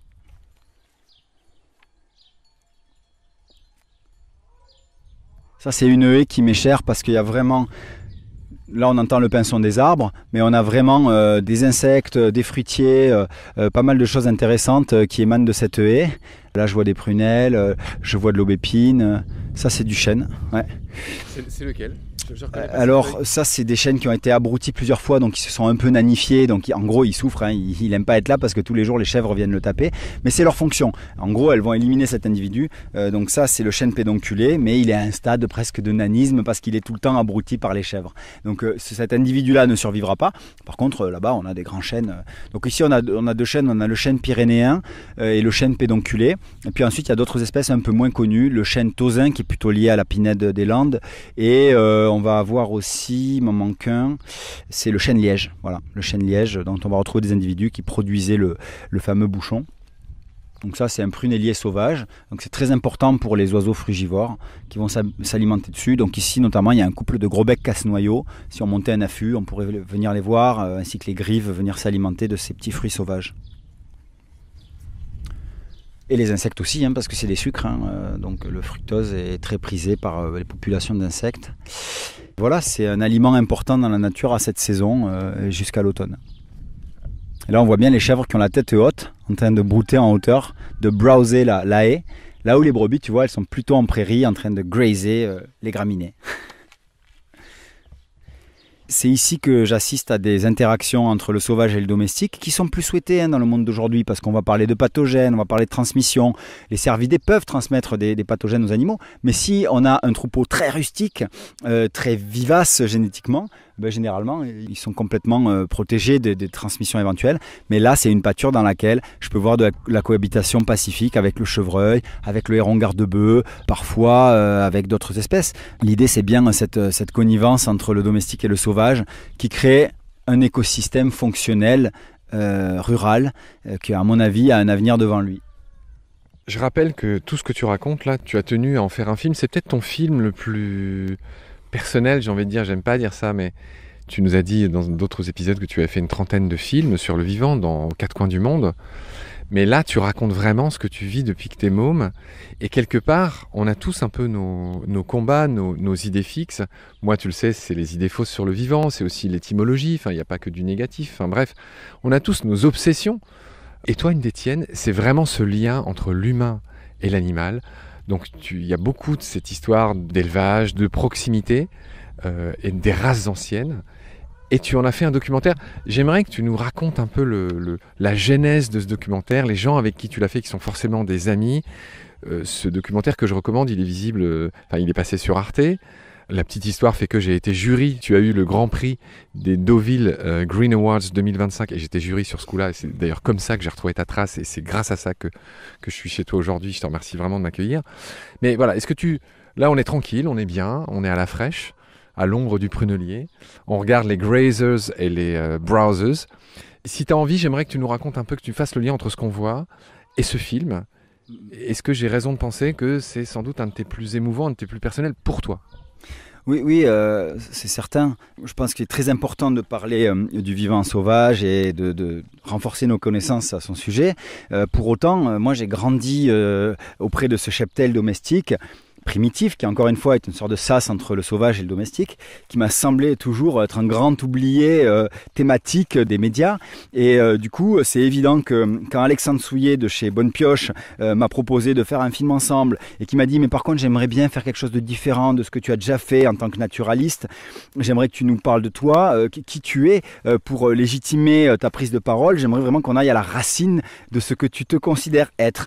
Et je lui ai sorti tout de suite ce mot-là, qui est devenu presque un gros mot aujourd'hui, c'est éleveur. Parce que moi, avant d'être naturaliste, je suis un éleveur. Ce qu'on m'a mis entre les mains petit, c'était la responsabilité d'avoir des animaux, de vivre avec eux, de répondre à leurs besoins, de les connecter au monde sauvage environnant sans lui nuire. Et c'est exactement ce que ce film a voulu faire. Alors c'est un film qui a un titre un peu long qui s'appelle Italie des fermes pas comme les autres. C'est un film qui se passe un petit peu ici en Gascogne et qui ensuite s'intéresse à tout le grand sud italien, où en fait ont été conservées des races anciennes, et c'est très important, dans leur fonction économique. C'est-à-dire c'est pas des races muséifiées comme c'est malheureusement souvent le cas chez nous, c'est des races qui vont avoir conservé leur fonction économique dans ces territoires très ruraux du sud de l'Italie. Donc on a fait un grand itinéraire avec mes deux compagnons Jérémy Frey et Aurélie Saillard qui co-réalisent ce film de 52 minutes où on découvre un élevage paysan rural qui s'intéresse beaucoup à la connexion et à la fonction écologique des races anciennes dans leur milieu naturel respectif, dans les terroirs, ce qu'on appelle les terroirs du sud de l'Italie. Et on a fait un grand itinéraire en partie à pied de la Calabre jusqu'aux Abruzzes pour redécouvrir ces races anciennes. On aurait pu faire ce voyage en France, mais il aurait été ambitieux géographiquement parce qu'on n'a pas, nous, de région entière qui est encore complètement économiquement dépendante en termes d'élevage de ces races anciennes. Et donc, il fallait une continuité géographique, un voyage à effectuer. Et on a choisi de le faire dans un pays voisin de la France pour que quand même ces problématiques soient transposables à l'Hexagone. Et donc du coup, on s'est retrouvé sur les chemins d'Italie, de ferme en ferme. Et c'est effectivement des fermes pas comme les autres, puisque l'élevage y a été conservé, a conservé ses lettres de noblesse. On n'est pas sur de l'élevage hors sol. On n'est pas sur ce qu'on peut appeler aujourd'hui de la torture animale, de bâtiments complètement coupés du milieu, avec des porcs élevés sur des grilles, à se léser les pattes, à être amputés de la queue, se faire arracher les dents. Enfin, on n'est pas sur l'horreur de la production animale, je ne veux même pas l'appeler élevage, parce que c'est lui faire injure.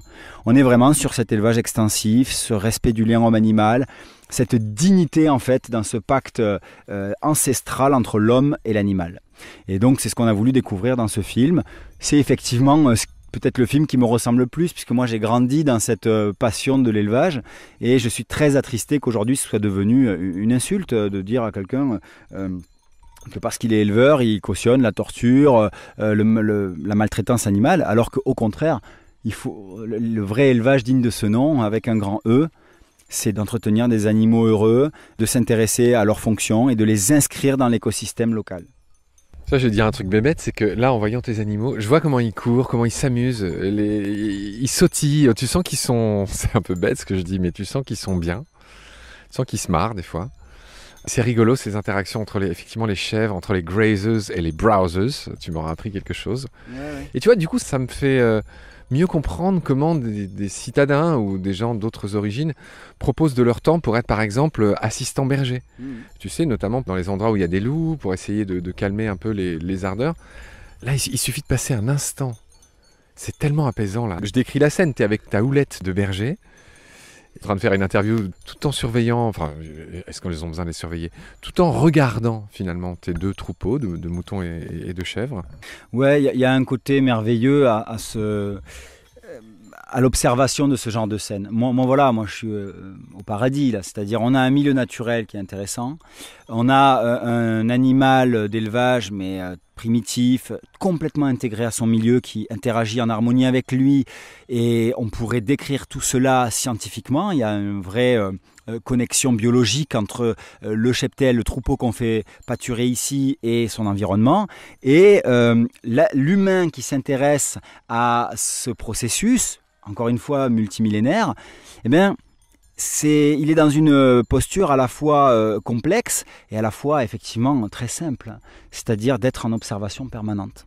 L'observation, ça permet quoi? Ça permet de constater que le troupeau s'alimente bien, que tout va bien individuellement.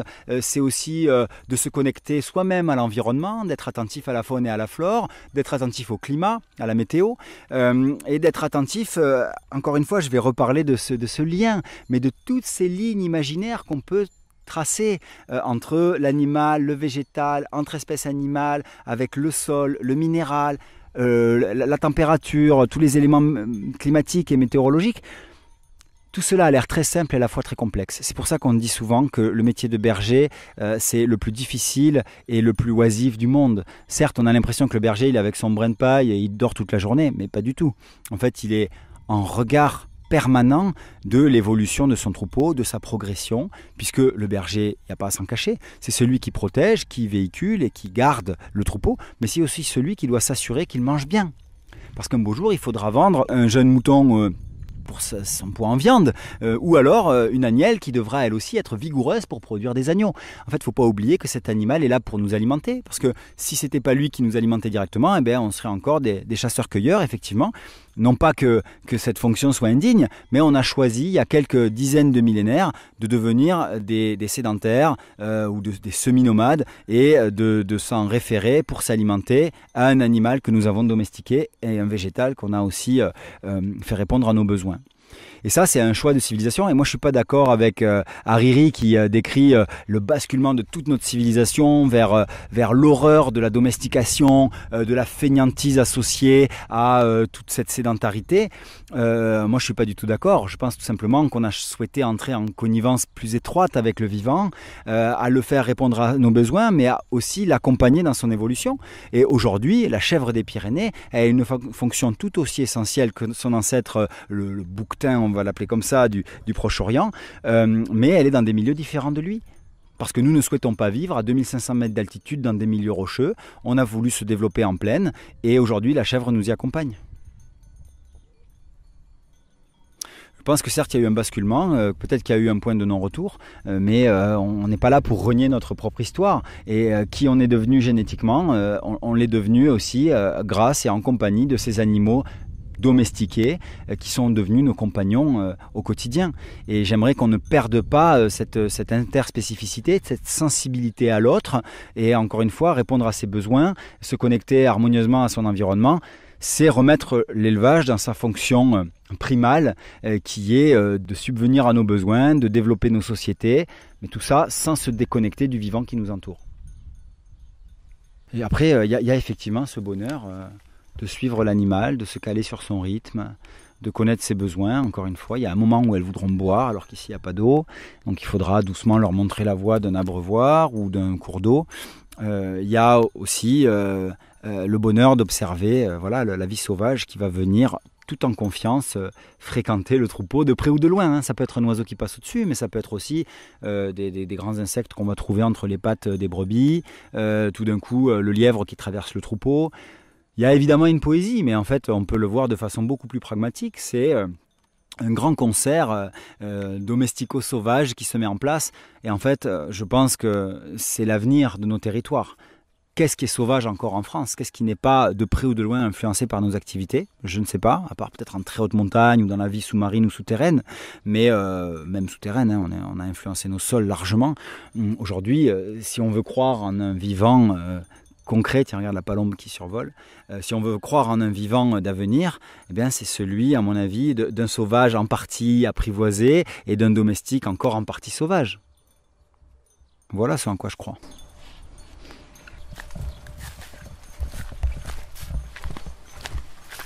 Chaud? Non, je suis bien, ça va très bien.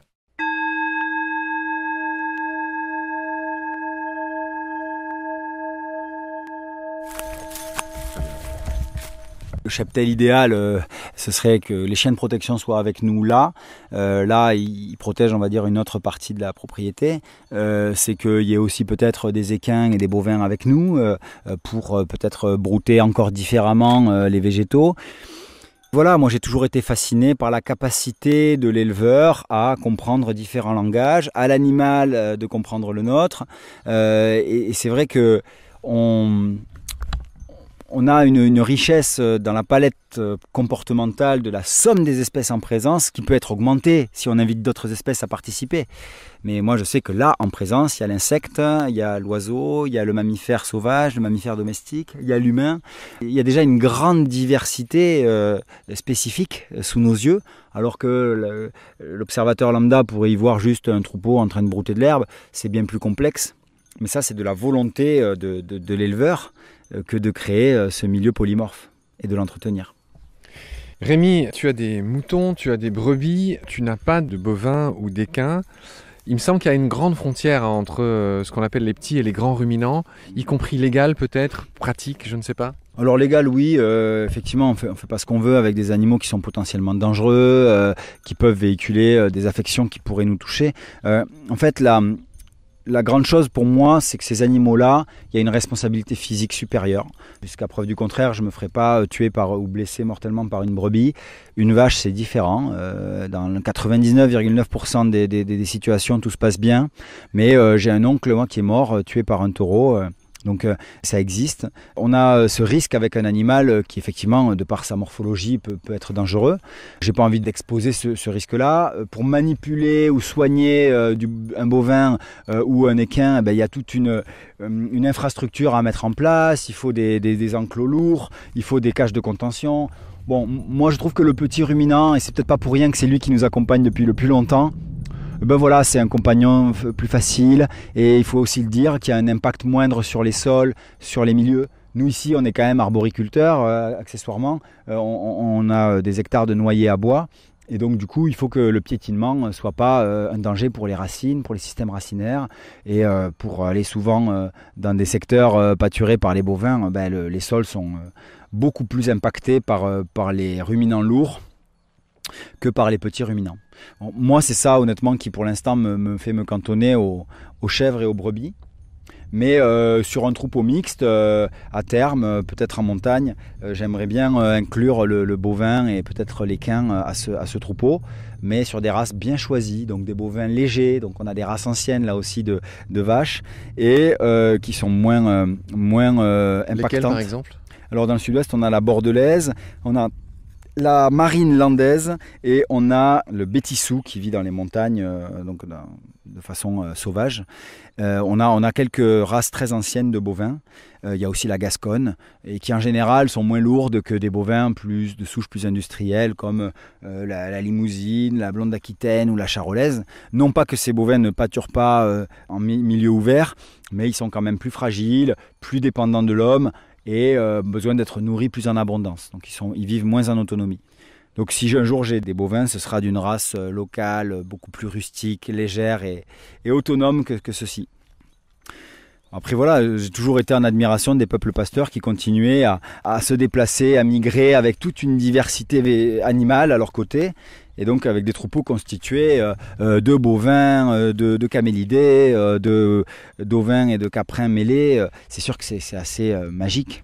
Et j'ai un petit rêve qui serait un jour de traverser l'Asie centrale avec un troupeau de chèvres, de brebis, de yaks, de chameaux, de chiens de protection et d'humains. Bon voilà, je pense que ça restera un rêve ou une idée. Mais c'est vrai que j'ai toujours été en admiration de ces pasteurs qui savaient faire dialoguer les espèces entre elles et les élever dans des conditions de vie sauvage majuscules avec des grands prédateurs. Et c'est vrai que c'est la preuve que tout est possible. Et même si cet élevage protéiforme a reculé en Europe, ben, certains essaient de le conserver et de le raviver.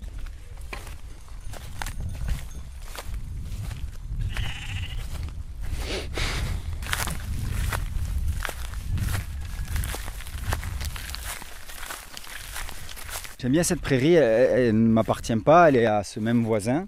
Elle va être visuellement distincte de la ferme et du coup, l'animal domestique, passé la petite butte qu'on est en train de franchir, ben, là il peut se sentir pousser des ailes, il peut se réensauvager en un sens. Et si j'avais plus d'animaux, si je les mettais là plus souvent, ben, un beau jour une chèvre pourrait prendre la tangente, prendre le maquis et se réensauvager. On a comme ça dans le sud-ouest plusieurs populations de chèvres sauvages, notamment en montagne. Elles sont enquiquinantes pour les hommes parce qu'elles peuvent être vectrices de maladies, elles ont ce comportement indompté et farouche qu'elles reprennent de leurs ancêtres sauvages. En gros, l'instinct fait son office. Donc des fois, elles sont indésirables, indésirées, mais moi je trouve que c'est assez magique, cet animal féral qui finalement, suite au recul de certains grands mammifères sauvages, adopte leur niche écologique et se met à interagir intégralement avec son milieu. Alors c'est pas ce que je souhaite, hein, évidemment, je conserve mes chèvres, mais ici, voilà, on est sur la brèche au propre comme au figuré. Tu vois, là on est dans un champ où clairement, s'il se passe quelque chose, je suis pas là. Je suis trop loin, même si j'entends les cloches très loin. Ici, il pourrait se passer quelque chose. Il peut y avoir une prédation, il pourrait y avoir un vol, il pourrait y avoir un accident. Il y a un ruisseau en bas, dans les gorges. Voilà, on est sur la limite, la limite entre le sauvage et le domestique. Parce que ici, je connais des terriers de blaireaux. Je sais que bon, le loup est passé dans le secteur. Il y a même un copain qui m'a appelé récemment parce qu'il est quasiment certain d'avoir aperçu un chacal doré, qui est une espèce qui disperse en ce moment en France, qui est un peu un canidé nouveau venu dans notre pays. Je sais que ce sauvage existe et tous les jours il me surprend. Et en fait, presque tous les jours, j'aurai une anecdote naturalistement intéressante à raconter. Et le vivant est assez dynamique aujourd'hui en France. Il y a une déprise agricole assez importante. Du coup, l'animal domestique primitif, il va permettre à l'homme de conserver certains espaces, mais aussi d'en libérer certains pour la nature sauvage, et donc de maintenir cette espèce de zone qui n'est pas un no man's land, mais qui est vraiment un espace de connexion entre le sauvage et le domestique. Et là, l'animal qui va fréquenter ces endroits, c'est ce domestique de race ancienne. Et moi, c'est un milieu évidemment qui m'intéresse parce qu'il est hybride. Et l'hybridation, en tout cas tout l'aspect polymorphe, de connexion entre le sauvage et le domestique me passionne. Je ne sais pas si c'est intelligible ce que j'ai dit là. Je suis embrouillé entre plusieurs idées. Non, t'inquiète, tout va bien. Tiens, regarde là qui passe au-dessus de nous. Est-ce que tu identifies ce rapace? Ah, alors, bonne question. Là, c'est l'heure de la journée où les thermiques... le fait d'avoir des champs ouverts, ça permet d'avoir des thermiques et d'avoir des oiseaux qui vont profiter sans effort de courants ascendants d'air chaud. Ouais, ça, ce sont deux buses avec leur queue assez courte et très échancrée. Ouais, alors c'est des parents des buses, mais c'est pas certain que ce soit des buses. C'est un oiseau migrateur qui vit ici. C'est des bondrées. Est-ce que tu as déjà entendu parler de la bondrée? La bondrée apivore qui mange des abeilles et des frelons. Exactement. Alors la tête est un peu plus petite, on dit qu'elle a une tête de pigeon. Bon, bref, c'est quand même de la famille des buses, mais c'est des oiseaux apivores qui vont se nourrir du couvain des essaims d'abeilles sauvages ou parfois domestiques et des nids de guêpes et autres insectes volants. Et là, il y a un couple qui niche dans la futaie et qui effectivement aime bien planer. Mais c'est un oiseau qui ne restera pas là toute l'année. Il partira en migration à la fin de l'été, en début d'automne. Mais c'est très apparenté au buse, hein, c'est un oiseau qui est très proche. Tu sais où est leur nid? Alors, il y a 2 ans, elles avaient niché vraiment à la jonction entre la haie et la forêt, donc dans le gros chêne qu'on voit qui est en forme de boule ici. Cette année, je ne sais pas. J'ai pas entendu les jeunes. En fait, moi, c'est pas que je cherche les nids, c'est que quand j'entends les cris des parents qui sollicitent l'envol des jeunes, je sais qu'il y a un nid dans les parages. Et ici, effectivement, la buse variable, la bondrée apivore, le faucon cresserelle et le milan noir nichent dans cette forêt qui est devant nous. Il y a une partie qui nous appartient, mais il y a une partie qui a des voisins. Et d'avoir comme ça plusieurs couples de rapaces prédateurs, ben, ça veut dire qu'il y a quand même une abondance de micro-mammifères. Ça veut dire qu'il y a toute une chaîne trophique qui est complète. Après, ça expose aussi les jeunes gauloises à de la prédation. J'ai oublié d'ailleurs un rapace qui est l'autour des palombes, qui nous a quand même tué des jeunes cette année. Donc là, c'est la part de l'autour. Il y en a qui parlent de la part du loup. Nous, c'est la part de l'autour. Il y a quelques Gauloises jeunes qui n'auront pas été assez attentives et qui auront été surprises par ce prédateur des airs et qui n'hésitent pas parfois à se rapprocher des habitations. Souvent, quand on dit « ouais, la buse nous a pris des poussins », c'est rarement la buse en fait. La buse, en fauconnerie, on nous parlait d'un rapace ignoble, c'est-à-dire qu'elle n'était pas assez forte pour ramener un gibier qui pouvait nous intéresser. Alors que l'autour des palombes, lui, c'est vraiment un grand prédateur qui peut attraper un lièvre, une palombe ou un faisan adulte, et qui en l'occurrence est tout à fait capable d'attraper une poule. Tu connais l'expression triple buse, équivalente de crétin, équivalente d'idiot, c'est ce que tu disais, tu parlais d'ignoble. Ouais.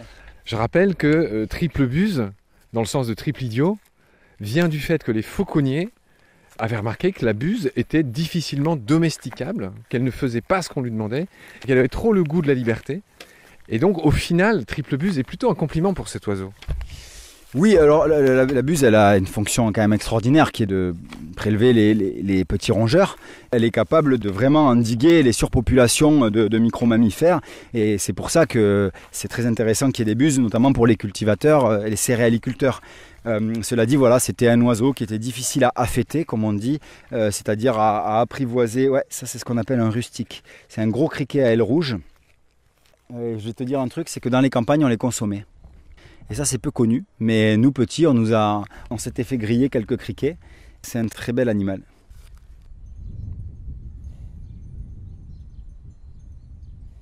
Là, il y a un mustélidé qui est passé dans la prairie, qui a consommé des fruits, mais ça, c'est assez typique. Ça peut être mustélidé, ça peut être aussi un jeune renard. Bon, en tout cas, les carnivores passent dans cette prairie, ça c'est sûr. Moi, je le sais parce qu'avec les pièges vidéo, on les a observés. Et du coup, c'est typiquement le genre d'indice olfactif et visuel que les chiens de protection vont identifier. Généralement, si là j'avais Vizir avec moi, il viendrait faire un tour du champ et du coup, ça c'est vraiment un point sur lequel il va s'arrêter. Et ça va lui donner une information sur qui vit autour, pour pas dire qui rôde dans les parages. C'est un animal qui ne va pas être toléré physiquement proche du troupeau. Il va être un peu pourchassé, le chien va aller le débusquer et le faire s'éloigner. Ça fait partie de sa fonction de sécuriser la zone. Voilà. Ça ne veut pas pour autant qu'il va l'attraper ou le déchiqueter, mais il y a quand même un instinct de l'éloigner. Pourquoi ? Parce que le chien de protection ne va pas accepter le risque. Donc un gros oiseau de proie qui se poserait dans la prairie pâturée par le troupeau, un sanglier qui passerait non loin, ou une crotte fraîche de canidés ou de mustélidés, va mettre la puce à l'oreille du chien qui va chercher à éloigner cette menace. Et ça, il le fait en autonomie totale, on ne lui a pas appris à le faire. C'est vraiment dans ses gènes de protéger le troupeau qu'on lui a affecté et auquel il s'est attaché. Comme dirait Florence Brunois-Passina, qui a disparu cette année, tout est question d'attachement. Et nous, c'est ce qu'on essaie de cultiver avec le chien de protection qui naît au troupeau, les brebis et les chèvres, comme tu l'as bien noté Marc, qui vivent en interconnexion, les gauloises qui viennent déparasiter l'endroit, donc manger les tiques qui pourraient transmettre des maladies, dont la maladie de Lyme et d'autres, à notre troupeau et à nos chiens. Tout est interconnecté, il y a des lignes imaginaires, il y a des liens et il y a des attachements entre les espèces et entre les individus de différentes espèces. Il y a un moment où on peut revenir dans la prairie, je pense en fin de journée, et il y a des moments, je te dis, assez extraordinaires d'interconnexion entre le sauvage et le domestique. Tu peux avoir un marcassin ou un chevreuil dans le troupeau. Tu as les hérons garde-bœufs qui jouent à saute-mouton dans les lumières du soir, et donc ils sautent littéralement par-dessus les moutons, par jeu, ils se perchent sur leur dos. J'ai parfois la pie qui vient tirer un peu de laine sur le dos du bélier pour garnir son nid. On a comme ça parfois la perdrix rouge qui se mêle aux jeunes gauloises dans le sillage des brebis pour débusquer les insectes. Là, on a le pivert qui vient de passer derrière nous. On a aussi le pic de charpe ici, plusieurs espèces de pics qui sont eux aussi liés à la forêt que nous avons en toile de fond. Voilà, le grand charme, c'est dans la pratique de cet élevage naturaliste, comme je l'appelle, c'est cette attention aux vivants en général. Très bien, Rémi, un immense merci pour cette balade. Elle va continuer avec toi, c'est pas la dernière fois qu'on se parle. Accolade l'ami. Merci Marc. Accolade l'ami, c'est pas mal. Pourquoi? J'aime bien. C'est marrant que tu me dises accolade parce que l'accolade elle est permanente pour un éleveur avec son animal. Et ça c'est un truc qui choque aujourd'hui. On est dans des milieux de plus en plus aseptisés, on parle moins à son voisin, on se distancie un peu de l'autre et l'élevage c'est tout l'inverse. C'est qu'il faut une attention tactile à l'autre et il faut le toucher, l'inspecter, en prendre soin, le réchauffer parfois, l'aider à naître ou parfois à mourir. Et du coup il y a cet aspect physique charnel qui est très important. J'ai d'ailleurs une amie qui se reconnaîtra, c'est Florence Robert qui vit en Ariège et elle parlait elle beaucoup de la fouille des brebis. Quand une brebis n'arrive pas à mettre bas, il faut la fouiller. Donc il faut rentrer la main et tout l'avant-bras dans l'utérus pour aller chercher, repositionner l'agneau qui pourra naître dans le bon sens s'il avait été mal positionné. Et en fait ça c'est l'extrême, mais moi j'ai dû prodiguer des actes de soins assez lourds sur des animaux. J'ai dû nettoyer le pis d'une brebis qui avait fait une mamite et qui était infestée par les asticots, enfin je te passe les détails, mais des scènes qui auraient fait tourner de l'œil certains médecins, et ben, l'éleveur il sourcille pas. Le bien-être de son animal est en jeu, je te garantis que dans ces cas-là, c'est comme un parent avec son enfant, on ne se pose pas de questions et on y va, parce que la responsabilité de l'élevage, c'est de garantir la santé, la bonne santé des animaux qui sont sous notre responsabilité. Et donc du coup, c'est beaucoup d'échanges physiques, c'est caresser le chien, c'est sortir le poussin de la couveuse, c'est soigner la patte d'une brebis comme on le fera tantôt.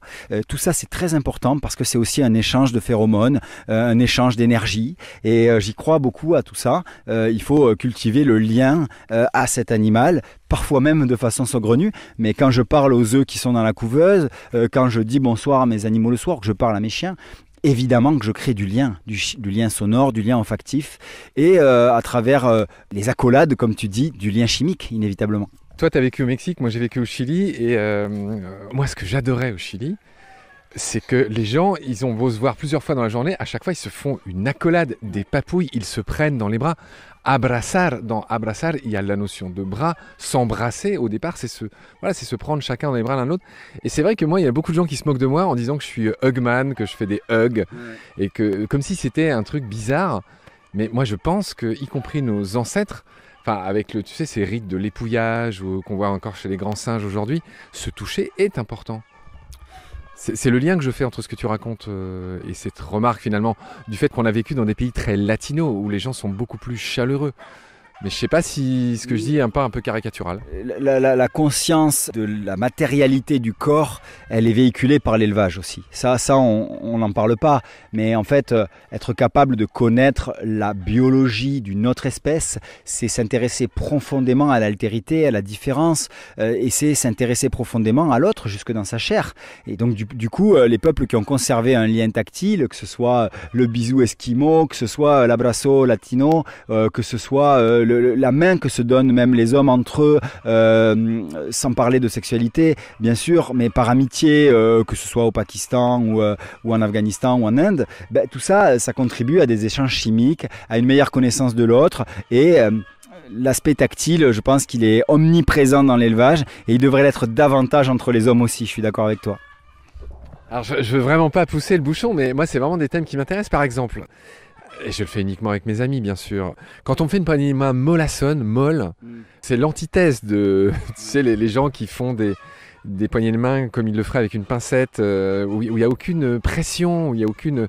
tu vois, poignée de main molle et tout ça, ou c'est par exemple ces bisous qui sont faits, où tu sens que la personne a envie de se décoller avant même d'avoir commencé. C'est lié. Ouais. C'est lié, c'est évident. Il y a quelque chose d'important, c'est que on s'est un peu distancés les uns des autres, et du coup, il y a aussi la prise en compte de la capacité énergétique de l'autre. Quand quelqu'un te fait une poignée de main molle, pour moi, c'est qu'il n'a pas d'énergie à te transmettre, tout simplement. Et quand la personne, elle te fait une bise extrêmement distante, ça traduit des peurs. C'est la peur de la proximité, la transmission d'agents pathogènes potentiels, cette proximité qui est socialement imposée dans une société qui voudrait se distancier de l'autre. Voilà. Et ça, c'est un tort, je pense. Autrefois, on se parlait beaucoup plus, on était beaucoup plus dans le dialogue, que ce soit avec nos congénères ou avec ceux d'autres espèces.